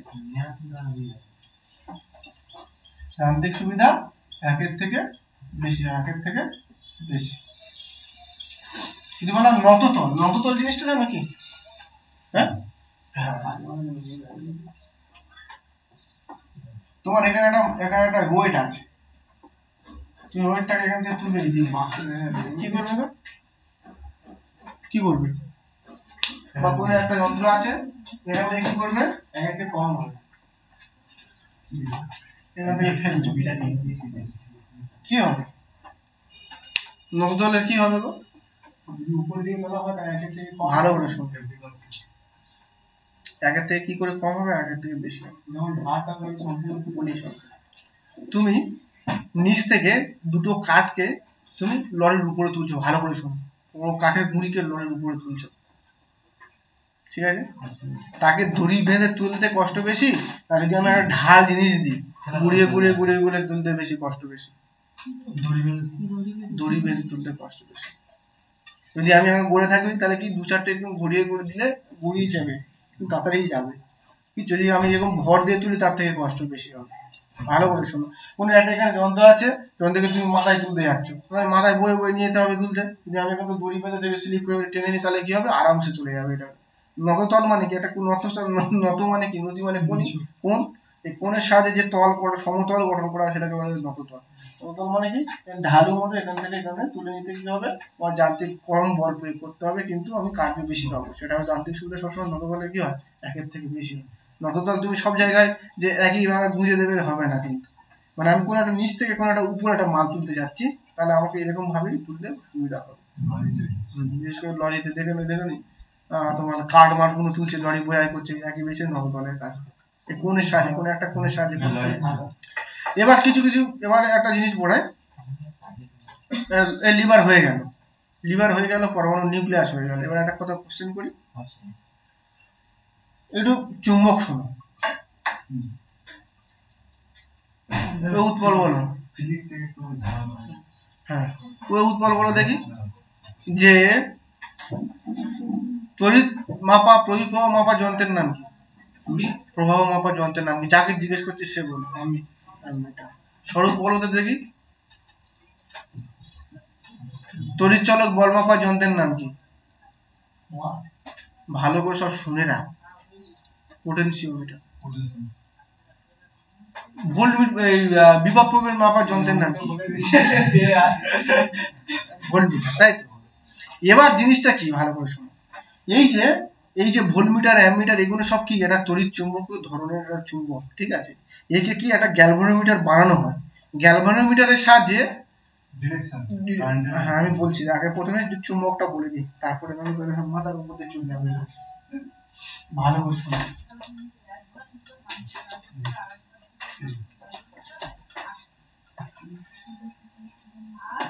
ভালো করে শোনো। একটা চুম্বকের সবসময় কটা মেরু থাকে? কি কি? উত্তর মেরু আর দক্ষিণ মেরু, ঠিক আছে? কোন একটা চুম্বকের উত্তর মেরু দক্ষিণ মেরু কি হবে আইডেন্টিফিকেশন করবে, কারণ তোমার তো একটা চুম্বক হাত ধরে গেল, এরা চুম্বক, এর উত্তর মেরু দক্ষিণ মেরু কি করবে আইডেন্টিফিকেশন করবে? দিকে উত্তর দিকে যেটা থাকবে সেটা দক্ষিণ মেরু। ঝোলাবে, কোন একটা চুম্বককে ঝোলাবে, সবসময় চুম্বক সবসময় কি দেখবে, পৃথিবীর উত্তর মেরু দক্ষিণ দিকে মুখ করে থাকবে, তাহলে নিশ্চয়ই ঝোলালো, তাহলে আমার পৃথিবীর দক্ষিণটা কোনটা জানতে পারি? পৃথিবীর সাপোজ ধরো পৃথিবীর দক্ষিণে না, তাহলে নিশ্চয়ই পৃথিবী,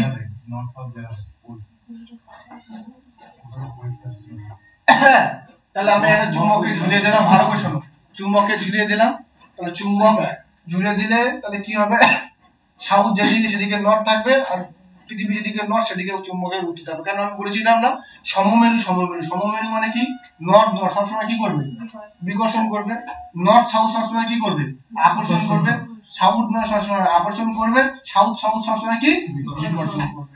এটা একটা বিকর্ষণ, এটা আকর্ষণ, এটা আকর্ষণ, এটা হচ্ছে বিকর্ষণ, তাই তো? তাহলে আমার নিশ্চয়ই যদি আমার এদিকে যদি নর্থ হতো তাহলে কি এদিকে থাকতো কি, ঘুরে ওদিকে হয়ে যেত, কারণ চুম্বক সবসময় তার নিজস্ব ধর্ম, সে উত্তর দক্ষিণে মুখ করে থাকবে, বাংলা কথা, ঠিক আছে?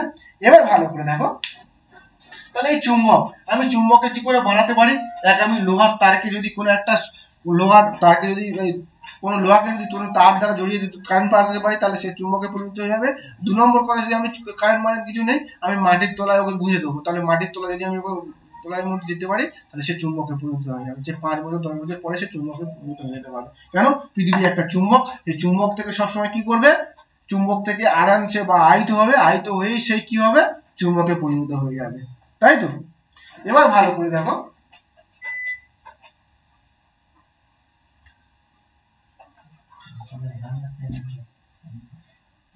এবার ভালো করে দেখো, তাহলে আমার কি হলো, তাহলে চুম্বকটা কি হলো, সবসময় উত্তর দক্ষিণে মুখ করা হবে, চুম্বক চুম্বক করবে।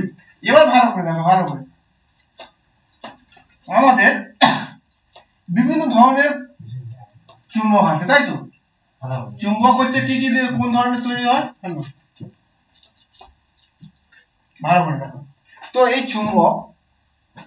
চুম্বককে কাজে লাগিয়ে বা আমি কোনো একটা পরিবাহীকে যদি আমি কোনো একটা পরিবাহীকে তড়িৎ তার দ্বারা আমি যদি যুক্ত করে এর মধ্যে যদি আমি তড়িৎ পাঠাতে পারি, তাহলে কি হলো, এটা চুম্বকে পরিণত হয়ে যাবে।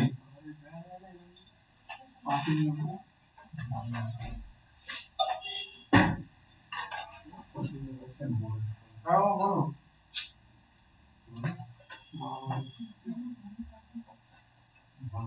হ্যাঁ বলো।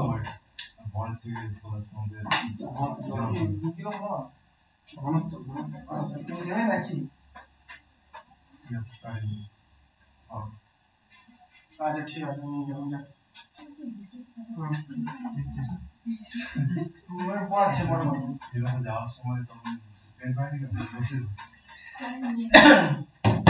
এবার কি হলো, কোন একটা পরিবাহীকে যদি আমি তার দ্বারা, এটা কি ক্যান্সেল হয়ে যাবে নাকি, তাড়াতাড়ি কি করবি কর। পৃথিবীর বিভব শূন্য, পৃথিবী একটা চুম্বক, তাই তো? গ্যালভানোমিটার আর ভোল্টমিটারে, গ্যালভানোমিটার সবসময় কি হয়ে কাজ করে,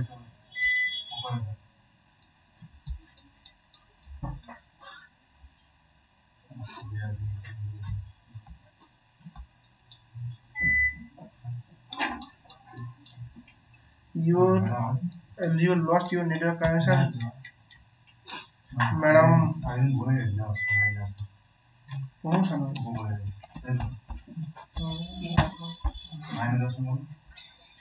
এই গ্যালভানোমিটার কে কিভাবে তুই ম্যামমিটার বানাবি জানিস?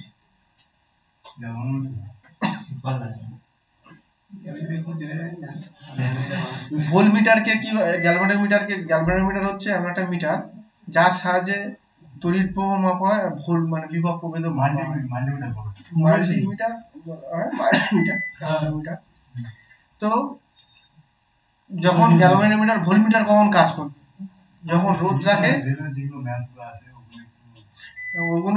ওগুলো আমি তো বলে দিচ্ছি কি কি ম্যাথ আসে। কার্যক্ষমতা শক্তি থেকে তো ম্যাথ আসে, তড়িৎ থেকে তো ম্যাথ আসবে, তড়িৎ থেকে আসবে, তারপরে ওদিকে আলো থেকে আসবে। নিউটনের গতিসূত্র তো ওই গতিসূত্র, মানে ওই v সমান e প্লাস ft, a সমান u two plus half v square, আর v সমান e মাইনাস ft, তারপর ছোট তারপর ওখান থেকে আসে। তো যেটাকে বলছিলাম, চুম্বক এইভাবে তৈরি করা হয়। দেখো আমাদের যে ট্রেনটা হচ্ছে কি অস্থায়ী চুম্বক। স্থায়ী চুম্বক কি আর অস্থায়ী চুম্বক কি জানো? স্থায়ী চুম্বক আমাদের যে চুম্বকগুলো সেগুলো হচ্ছে স্থায়ী চুম্বক। অস্থায়ী চুম্বক যেটা সাহায্যে যতক্ষণ তড়িৎ প্রবাহ পাঠাবো ততক্ষণ আমার চুম্বকে পরিণত হয়ে যাবে। মানে এই ধরনের, যেমন পরিবাহী তারের মধ্যে আমি যতক্ষণ কারেন্ট বাড়াবো ততক্ষণ চুম্বক থাকবে। এর সাহায্যে কাজে লাগে কিন্তু ট্রেনটা উৎপন্ন করা। ট্রেন যদি বলা হয় আমাদের যে মাল তোলার ট্রেন, এটা কি, এটা হচ্ছে কি অস্থায়ী চুম্বক, এটা স্থায়ী চুম্বক নয়। আমি একটা কন্টেনারকে এখান থেকে ওখানে নিয়ে যাবো, তাহলে নিশ্চয় বেঁধে নিয়ে যেতে হবে বা কিছু সাহায্যে নিয়ে যেতে হবে। তাই যতক্ষণ চুম্বক থাকবে ততক্ষণ নিয়ে যেতে পারবো। আর যখন চুম্বক চলে যাবে, যতক্ষণ সুইচ অফ করে দেবো, কারেন্ট চলে যাবে, তখন সেই চুম্বকত্ব নষ্ট হয়ে যাবে। আর সবসময় এই চুম্বকত্ব এটা হচ্ছে নরম লোহা দিয়ে তৈরি করা হয়। ঠিক আছে, তোরা পরের দিন চুম্বক পড়ে এসেছিস? কেউ চুম্বক পড়ে আসেনি। চুম্বকের কিছু কোশ্চেন পড়ে না। যাই হোক, গ্যালভানোমিটারকে কি বলছি, ভোল্টমিটার আর অ্যামমিটার বললাম। এবার বল, বায়ুমণ্ডলের কোন স্তরে, সবাই বলবি, ঠিক আছে, বায়ুমণ্ডলের কোন স্তরে মেরু যদি দেখা যায়?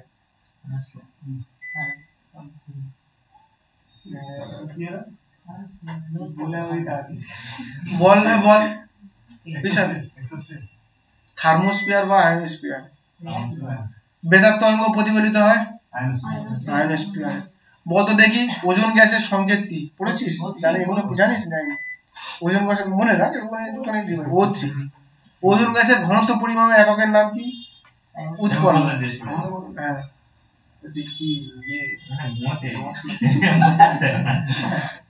ডবসনিয়াম। ভালো করে এবার শুধু তোমার ওজোন গ্যাসের গন্ধ কেমন? যদি বলা হয়, এবার ভালো করে শোন, কোশ্চেন তো এটা, বল লেন্সের ক্ষমতার একক কি?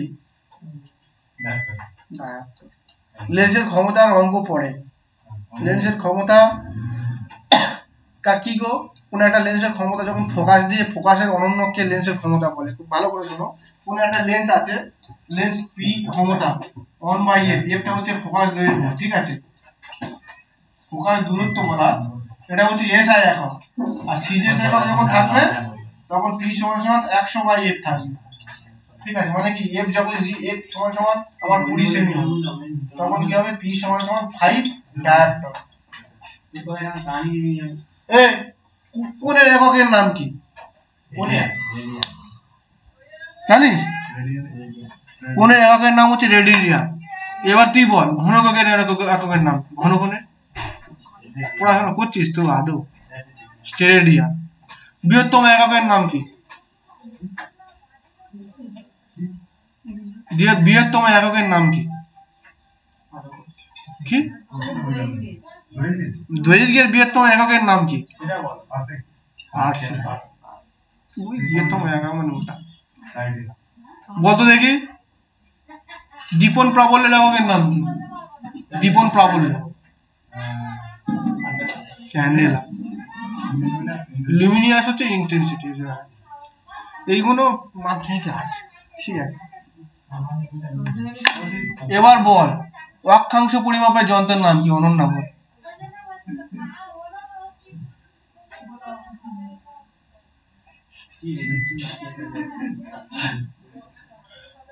ওই সেক্সট্যান্ট যন্ত্রের সাথে,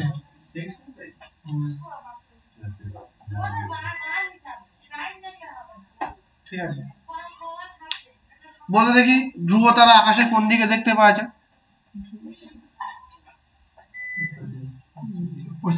আচ্ছা, উত্তর দিকে। সুদীপ তো ভালো বলেছে এটা। সুদীপকে বলতে তুই একটা কোশ্চেন বলতে পারছিস না। আরে ঠিক আছে, জয় বল সেকেন্ড চ্যাপ্টার দেখে চল। বল দেখি যে কোন একটা গ্যাসকে এক জায়গা থেকে অন্য জায়গায় গ্যাস ছড়িয়ে যায় প্রেস করলে, গ্যাসের কোন ধর্মের জন্য? এটা কিন্তু আমি কিন্তু সব ফিজিক্স পড়াচ্ছি, ব্যাপন ধর্মের জন্য, ঠিক আছে। এবার বল, এটা বলবি সুদীপ্ত বল, কোন উষ্ণতায় গ্যাসের আয়তন শূন্য হয়ে যায়? কি বললো? কে কি বললো? কি বলেছিস তো? কি বল?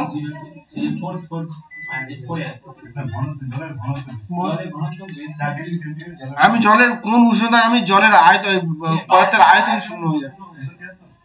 কি -273 পরম শূন্য উষ্ণতা বলা হয়। যদি ফারেনহাইট স্কেলে বলে -459.5 ডিগ্রি, 4 ডিগ্রি ফারেনহাইট। যদি কেলভিন স্কেলে বলে 0 কেলভিন, ঠিক আছে। যদি এবার কি যদি বুঝে নাও, এগুলো তো পড়তে হবে, এই জানা না। তুই রেলে পরীক্ষা দিবি তো, ফর্মুলা পড়েছিস, দাঁত ভেঙে যাবে, এইসব পড়বে। সত্যি বুঝি না আমার নাকি পড়েছিল, কি করে দি ঘরে পড়তে হবে। আচ্ছা ঠিক আছে, খেয়ে বলে সেটা হজম করো। এবার বল দেখি উৎপল বল, এগুলো নাম শুনেছিস তো নাকি না শুনিস? এগুলো যেগুলো কোশ্চেন আলোচনা হচ্ছে,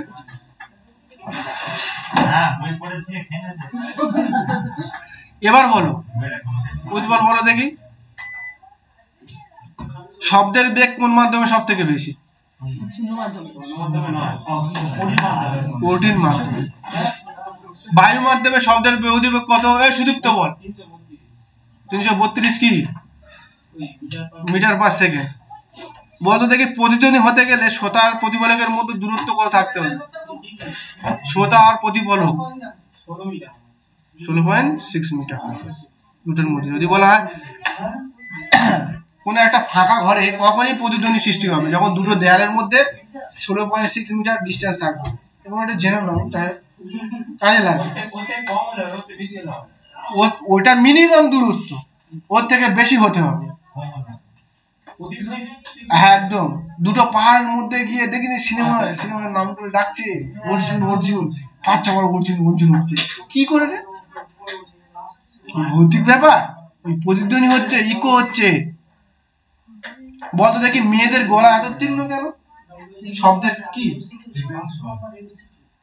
বেশি মারবো চল কম্পাঙ্ক বেশির জন্য কম্পাঙ্ক ফ্রিকোয়েন্সি মানে কম্পাঙ্ক কম্পাঙ্কের একক কি হার্টজ একদম ঠিক আছে মেয়েদের গলার তীক্ষ্ণ ভয়েস বুঝতে পেরেছিস তীক্ষ্ণ হ্যাঁ আর মেয়েদের এমনি তীক্ষ্ণ ছেলেদের থাকে ওদের হচ্ছে পিচটা কম ওদের ফ্রিকোয়েন্সিটা কম সেই জন্য আমার তার তাহলে এবার তাহলে আমি এবার দেখতে হবে পরীক্ষা বাদ দেয় এবার বলো আলো কি ধরনের তরঙ্গ কি ধরনের তরঙ্গ তড়িৎ চুম্বকীয় তরঙ্গ বলো দেখি আলো হচ্ছে কোন কোণার স্রোত যুক্ত বল আচ্ছা ইলেকট্রন কোণার স্রোত হচ্ছে ইলেকট্রন যেদিকে যাবে তড়িৎ তার বিপরীত দিকে বয়ে যাবে যদি এদিকে এখান থেকে এদিকে কারেন্ট যাচ্ছে তার মানে এদিক থেকে ওদিকে পাকা থেকে ওই সূর্যের দিকে ইলেকট্রন স্রোত যাচ্ছে ইলেকট্রনের স্রোতের সাহায্যে কারেন্ট সবসময় বিপরীত মুখে হয় বল দেখি ফোটন কোণার স্রোত শূন্য মাধ্যমে আলোর গতিবেগ কত বলতে হবে সুদীপ্ত 3 ইনটু কোন মাধ্যমে আলোর গতিবেগ বেশি যা বলতে সব ঠিক বলতে কিন্তু বলো দেখি বায়ু শূন্য মাধ্যমে যেতে পারে না পারে কেউ বলে যে পারে এখানে বায়ু শূন্য যদি করে যায় আমি হেগে হেগে মরে যাবো কিষানে শুনতে পারবে না বায়ু শূন্য বলতো দেখি সবসময় সোনা মাপা হয় কোথায় দাঁড়িপাল্লা কোথায় রাখা হয় সোনা দোকানে কোন কোন জায়গার মধ্যে রাখা হয় চুপ কর কাঁচের ঘরে কেন রাখা হয় কেন বায়ু শূন্য স্থানে রাখা হয় কত বলবো বলতে হবে এটা মেন ফর্মুলাটা শোন বল কারণ বায়ু শূন্য স্থান দেখ আমরা একটা পড়েছিলাম মনে আছে 1 কেজি তুলো আর 1 কেজি সোনা তাহলে দুজনের কি ভর একই তাই তো কিন্তু জায়গাটাও বেশি নেবে যদি ওখানে আমরা বলা কোনটা বেশি ভারী তখন কানার মধ্যে বলে 1 কেজি সোনা এই তুলো ভারী বেশি ভর সবসময় কি জিনিস ভর সবসময় কোনো একটা পদার্থের মধ্যে যে পরিমাণ জড় পদার্থ আছে তুই এখান থেকে তোর বলতো দেখি ভর পরিবর্তনশীল না ভার পরিবর্তনশীল ভারের অপর নাম কি গো ওজন ভারের একক কি কি ইলেকট্রন কিলোগ্রাম কানের গোড়ায় দোষ ভরের একক হচ্ছে গ্রাম কিলোগ্রাম ভর হচ্ছে অপরিবর্তনশীল তুমি 1 কেজি ডালকে যদি দার্জিলিং এর টায়ার হিলের মাথায় নিয়ে যাও ও কি 2 কেজি হয়ে যাবে না 900 গ্রাম হয়ে যাবে 1 কেজি হবে তাহলে কি ভর পরিবর্তন হলো কিন্তু তোমার যদি যে পরিমাণ যে মানুষের যে যে বল ভার বা ওজন যে নিউটন বা ডাইন এককে মাপা হয় যেমন কি একই সেটা যদি আমি ওখানে নিয়ে যাই তখন কি হবে যদি আমি চাঁদে নিয়ে যাই অভিকর্ষ ত্বরণের মান হিসেবে 1/6 ভাগ হয়ে যাবে কারণ কি সবসময় অভিকর্ষ ত্বরণের মান কত পৃথিবী পৃষ্ঠে কত 9.8 মিটার পার সেকেন্ড স্কয়ার যত উপরে উঠবে তত মান কি হবে কমতে থাকবে যত নিচে যাবে তত কমতে থাকবে অভিকর্ষ ত্বরণের মান পৃথিবীর কেন্দ্রে কত গো আদৌ পারেন 0 আমি বলছি শোন অ্যাটিটিউড কম পড়াশোনা বেশি বারবার বলছি ঠিক আছে বলতো দেখি পৃথিবীর মুক্তিবেগ কত 11.2 কিমি পার সেকেন্ড বলতো দেখি মহাকাশ ধ্রুবকের মান কে আবিষ্কার করেছিল আগের দিন বলে দিয়েছিল আচ্ছা বিজ্ঞানী ক্যাভেন্ডিশ জি এর মান জি এর মান কত জি এর মান 6.67 × 10⁻11 9 newton metre square per kg square এবার বলতো দেখি কি বললাম তড়িৎ থেকে কি কোশ্চেন ধরি হ্যাঁ ধরবো তো বল এবার বল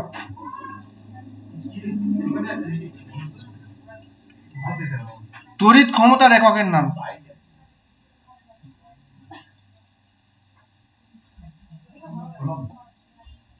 ক্ষমতা এটা ক ওয়াটের বাল্ব লাগানো আছে, সে কতটা পরিমাণ শক্তি দেবে সেটা হচ্ছে ওয়াট। বলতো দেখি বিদ্যুৎ শক্তির এককের নাম কি?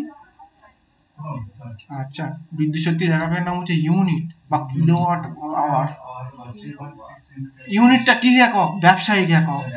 তুমি কত পরিমাণ বিদ্যুৎ শক্তি খরচ করেছো ইউনিট করা হয়। ইউনিট কাকে বলে? এক ইউনিট কাকে বলে বলতো দেখি? অন্য বলতে পারলে না, অন্য বলতে পারবে না, একটা গিফট আছে, বল দেখি। কারণ এরা সব টেকনিশিয়ান পরীক্ষা দিতে যাবে তো একটু বলছি।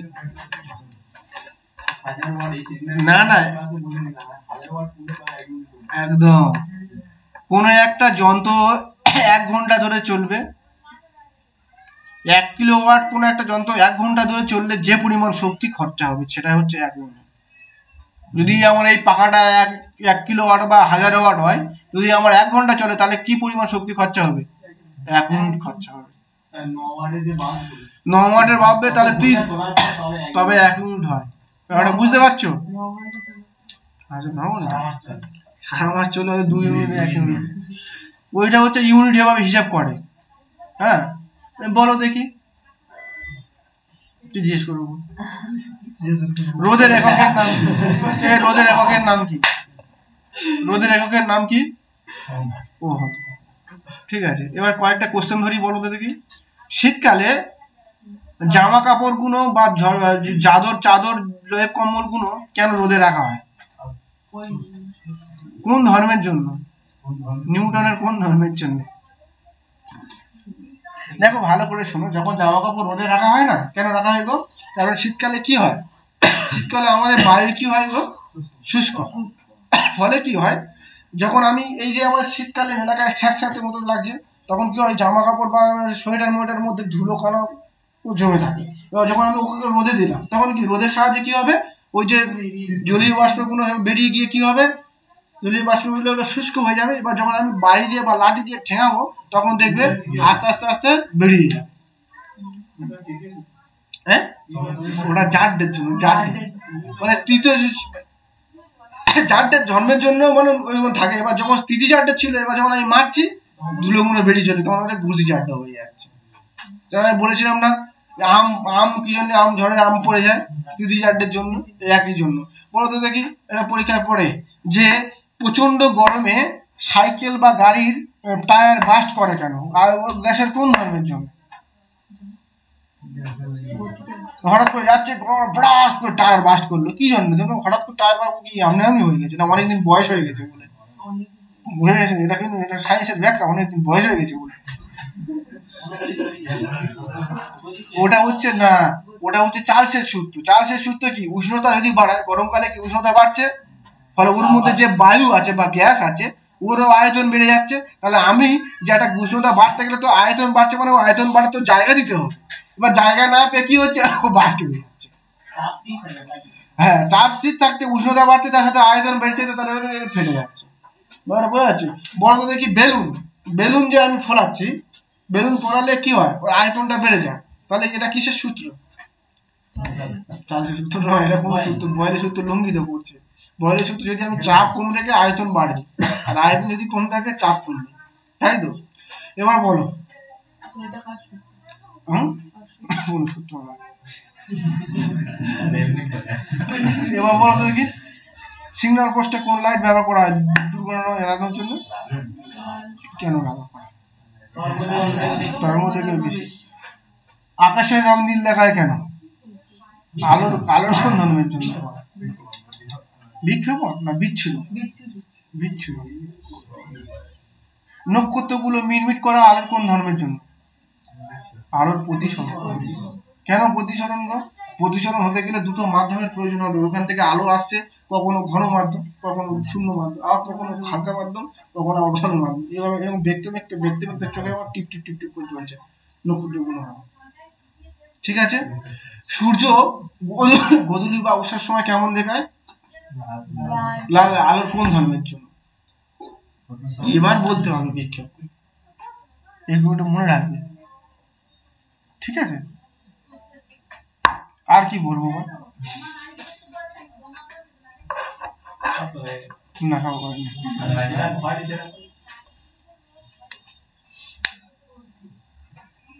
আলোয় ফোকাস ধরে মতো হইতো আলো ফোকাস তৈরি করে তো মেরু থেকে যে আলো ইনভার্টেড সব হ্যাঁ সব দিন অসুবিধা বড়দের দেখি আতশ কাঁচ ব্যবহার করার সময় আতশ কাঁচ কোন ধরনের লিখবো আতশ কাঁচ কোন ধরনের লেন্স কনভেক্স লেন্স উত্তল লেন্স আতশ কাঁচ হচ্ছে কনভেক্স লেন্স কনভেক্স মানে কি উত্তল মানুষের চোখ কি ধরনের লেন্স উত্তল লেন্স আর কনকেভ মানে উত্তল লেন্স দর্পণ জানিস তো দর্পণ গাড়ির ভিউ পয়েন্টারে কোন দর্পণ থাকে উত্তল দর্পণ থাকে দাঁতের চিকিৎসক মাথায় একটা হেডলাইট পরে থাকে ওটা কি দর্পণ অবতল দর্পণ গাড়ির সার্চ লাইট আছে না তো সার্চ লাইটে যে সার্চ লাইট জেনে গাড়ি ওটা কি ধরনের অবতল দর্পণ ঠিক আছে তো গাড়ির যে হেডলাইট ওটা কোন ধরনের দর্পণ অধিবৃত্তাকার দর্পণ ঠিক আছে এবার হচ্ছে কনভেক্স মানে উত্তল লেন্স ভালো প্রশ্ন সিনেমার পর্দা মসৃণ না খসখসে হয় কি জন্য খসখসে হয় বিক্ষিপ্ত প্রতিফলনের জন্য নিয়মিত যদি প্রতিফলন হয় আমি যদি এখানে মারছি যেমন সমতল দর্পণ যদি আমি মারি টুক করে চলে আসবে আমার দিকে যদি আর বিক্ষিপ্ত প্রতিফলন কি ওখানে মারলে চারদিকে ছড়িয়ে আসবে পিছনে দর্শকও দেখতে পাবে যে ওটা বিক্ষিপ্ত প্রতিফলন হচ্ছে মসৃণ কেন করা হয় কারণ মসৃণ করা হয় সাদা অমসৃণ করা হয় এবং সাদা কেন করা হচ্ছে কারণ সাদা আলো সব রকম আলোকে রিফ্লেক্ট করতে পারে যদি এটার পরীক্ষায় পড়ে যদি আমি লাল আলোর মধ্যে লাল কাঁচের মধ্যে যদি আমি জবা ফুল লাল যদি সবুজ লাইট ফেলি তাহলে লাল জবা ফুলটা কেমন দেখাবে কালো দেখাবে কেন গো কারণ যে বর্ণের আলো সেই বর্ণ এবং সাদা বর্ণ ছাড়া অন্য কোনো বর্ণকে শোষণ করে না বলে না আমার কালো দেখাবে তাই না তো যেটা বলা যায় কনভেক্স উত্তল লেন্স হচ্ছে কি আমাদের যে ম্যাগনিফাইং গ্লাস বা হচ্ছে আতশ কাঁচ সেটা হচ্ছে কনভেক্স লেন্স উত্তল লেন্স কি করে সবসময় দেখো যে কোনো আমি যদি কোনো একটা এটা একটা উত্তল লেন্স এটা হচ্ছে এফ এটা হচ্ছে 2 এটা হচ্ছে মেরু বলা হচ্ছে যে ফোকাস দৈর্ঘ্য এটাকে বলা হচ্ছে এখান থেকে বলা হচ্ছে ফোকাস দৈর্ঘ্য ঠিক আছে ফোকাস দৈর্ঘ্যে যদি কোনো একটা বস্তুকে আমি রাখি এখানে একটা বস্তুকে রাখলাম বস্তুকে রেখে আমি এখান থেকে একটা লাইট ফেলছি খেলে সবসময় কি হবে আলোক কেন্দ্র দিয়ে যাবে এবং কি হবে এই আলোক কেন্দ্র দিয়ে আরেকটা আলো এরকম ভাবে চলে যাবে ঠিক আছে এবার বলা হচ্ছে এইখানে এখান থেকে একটা আলোক কেন্দ্র এদিকে চলে গেল মানে এই পথে যাওয়ার কথা ছিল সে কি করে এই পথে চলে যাবে তাই তো এখান থেকে মনে হবে এই পথে চলে তাহলে এইখানে যে এফ আর 2 এর মাঝখানে একটা বস্তু হবে এই যে বস্তু যখন কোনো একটা বস্তু সমান এর সমান এখানে এটা হচ্ছে আই এটা হচ্ছে আয়ন এটা হচ্ছে I2 এটা হচ্ছে I2 তাহলে কি এর এদিকে মাথা তাহলে যেদিকে একদিকে মাথা বলে সেটাকে কি বলা জানো তো একদিকে মাথা করে বলা হয় সেটা হচ্ছে এই যে প্রতিবিম্বকে বলা হয় সেটা হচ্ছে তোমার সৎ প্রতিবিম্ব রিয়েল ইমেজ কেন রিয়েল ইমেজ বলা হয় কারণ রিয়েল ইমেজ সবসময় কি হবে উল্টো হয় রিয়েল ইমেজ অলওয়েজ উল্টো হয় এবং এই সরি বলা ভুল হচ্ছে এটা হচ্ছে তোমার যে ইমেজটা হবে এটা কি সৎ না অসৎ প্রথমে আমাকে বলো সৎ না অসৎ তারপর রিয়েল আর ভার্চুয়াল আলাদা সৎবিম্বকে কি জিনিস জানো তো যে প্রতিবিম্বটাকে আমি পর্দায় ফেলতে পারবো যেমন আমি কি এখানে তুমি দাঁড়িয়ে আছো তোমার যদি পিছন থেকে লাইট মারি যদি সামনে থেকে লাইট মারি যদি আমি এখানে আমার ছায়া পড়ছে এই যে প্রতিবিম্ব থেকে এটা কি বলে সৎবিম্ব আর যদি আমি যেটাকে আমি পর্দায় ফেলতে পারবো আর যেটা অসৎ বিম্ব মানে কি যেটাকে আমি পর্দায় ফেলতে পারবো না এবার ভালো করে দেখো এই যে এখান থেকে এই ম্যাগনেটাইজিং গ্লাস থেকে এদিকে চলে আসছে এটা কিন্তু আমি ভার্চুয়াল ভাবে টেনেছি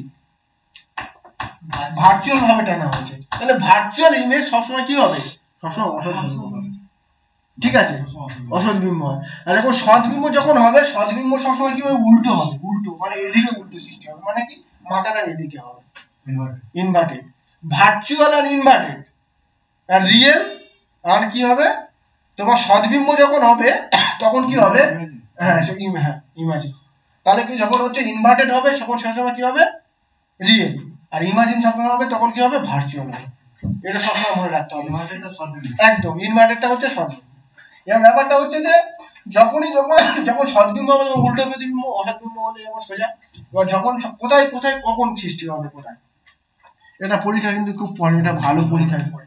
বলছে উত্তল দর্পণে সবসময় কি হয়, উত্তল লেন্স বা উত্তল দর্পণে সবসময় কি হবে, মানে বড় এবং সৎ। অবতল দর্পণের কি হবে, বড় এবং অসৎ। এবার লেন্সের ক্ষেত্রে কি হবে, ডিমিনাইজ কিন্তু ছোট এবং সৎ। আর ডিমিনাইজ মানে ছোট, ওটা আমি পরের দিন একটা লিস্ট করে দিয়ে দেবো, লিস্ট করে দিয়ে দিলে তোমরা জীবনে আর ভুলবে না কোথায় কোথায় কি কখন রাখলে। এটা পরীক্ষা কিন্তু পড়ে, সত্যি বলতে কি এটা ও আমি পড়ে দেবো যে কোথায় কোথায় কি রাখলে। টুয়েলভ দূরত্বে রাখলে সবসময় টুয়েলভ দূরত্বে প্রতিবিম্ব সৃষ্টি হবে। মেরু আর ফোকাসের মধ্যে রাখলে এফ আর টুয়েলভ এর মধ্যে দূরত্ব হবে। এফ আর টুয়েলভ এর মধ্যে যদি কোনো বস্তুকে রাখি টুয়েলভ এর বাইরে গঠিত হবে, অসম্মিত টুয়েলভ এর বাইরে গঠিত হবে। টুয়েলভ, কারণ এখন একটা লেন্সের তো মুখ্য ফোকাস অনুফোকাস থাকবে তো, তখন আমাদের ওই ইমেজটা কিভাবে গঠিত হবে এটা একটু জেনে নাও, আমি পরে বলে দিচ্ছি। দেখো এটা তো মেরু, এটা হচ্ছে মেরু, এটা হচ্ছে কি, এটা হচ্ছে এটা হচ্ছে মুখ্য ফোকাস, এটা হচ্ছে গৌণ ফোকাস। এদিকেও থাকবে মুখ্য ফোকাস, এদিকে থাকবে গৌণ ফোকাস। বলছে যদি আমি 2f এ যদি কোনো বস্তু রাখি তাহলে কি হবে, 2f এ যুক্ত হবে, এটা যদি 5 মিটার হয় এটাও 5 মিটার হবে। মানে কি, যদি কোনো 2f এ বস্তু রাখি তাহলে 2f এ গঠিত হবে, যা হবে কি হবে, সদ্বিম্ব এবং ইনভার্টেড এবং সমান আকৃতি বা সমান দৈর্ঘ্য হবে।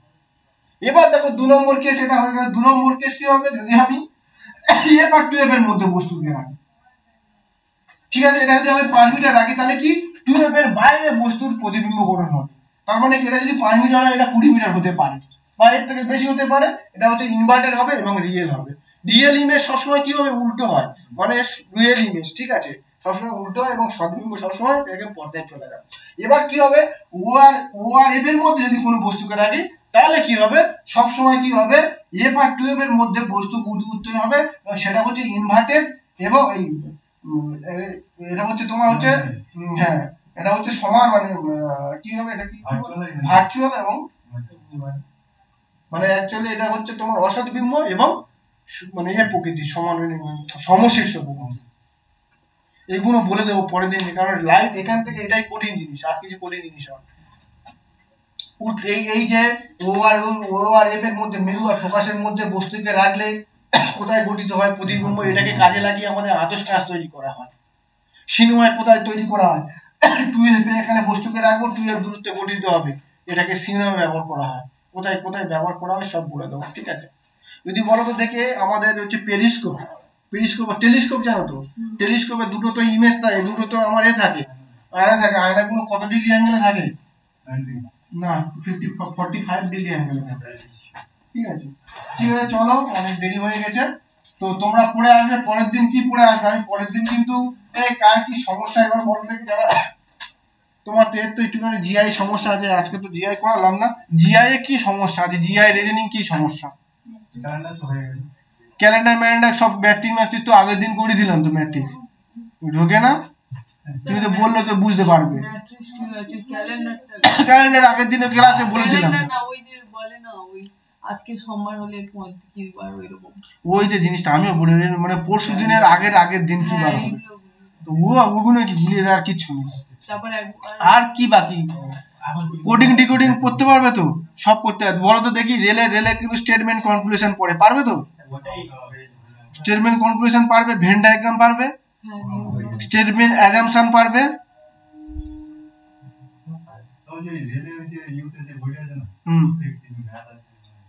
ওইগুলো ইউথের বইটাই পড়ে পরীক্ষাদের টেকনিশিয়ানের পরীক্ষা দিয়ে হবে, বিরাট বই কিন্তু বিশাল।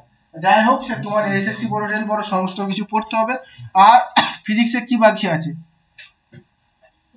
পড়ে না তো কি বাকি, সব বাকি, ঠিক আছে। আমি পরের দিনকে কি পড়াবো জানো তো, কার্যক্ষমতা শক্তি পড়াবো, কার্যক্ষমতা শক্তি প্লাস মেকানিজম পড়াবো, যা, ঠিক আছে। মেকানিজম মানে ওই যে গতি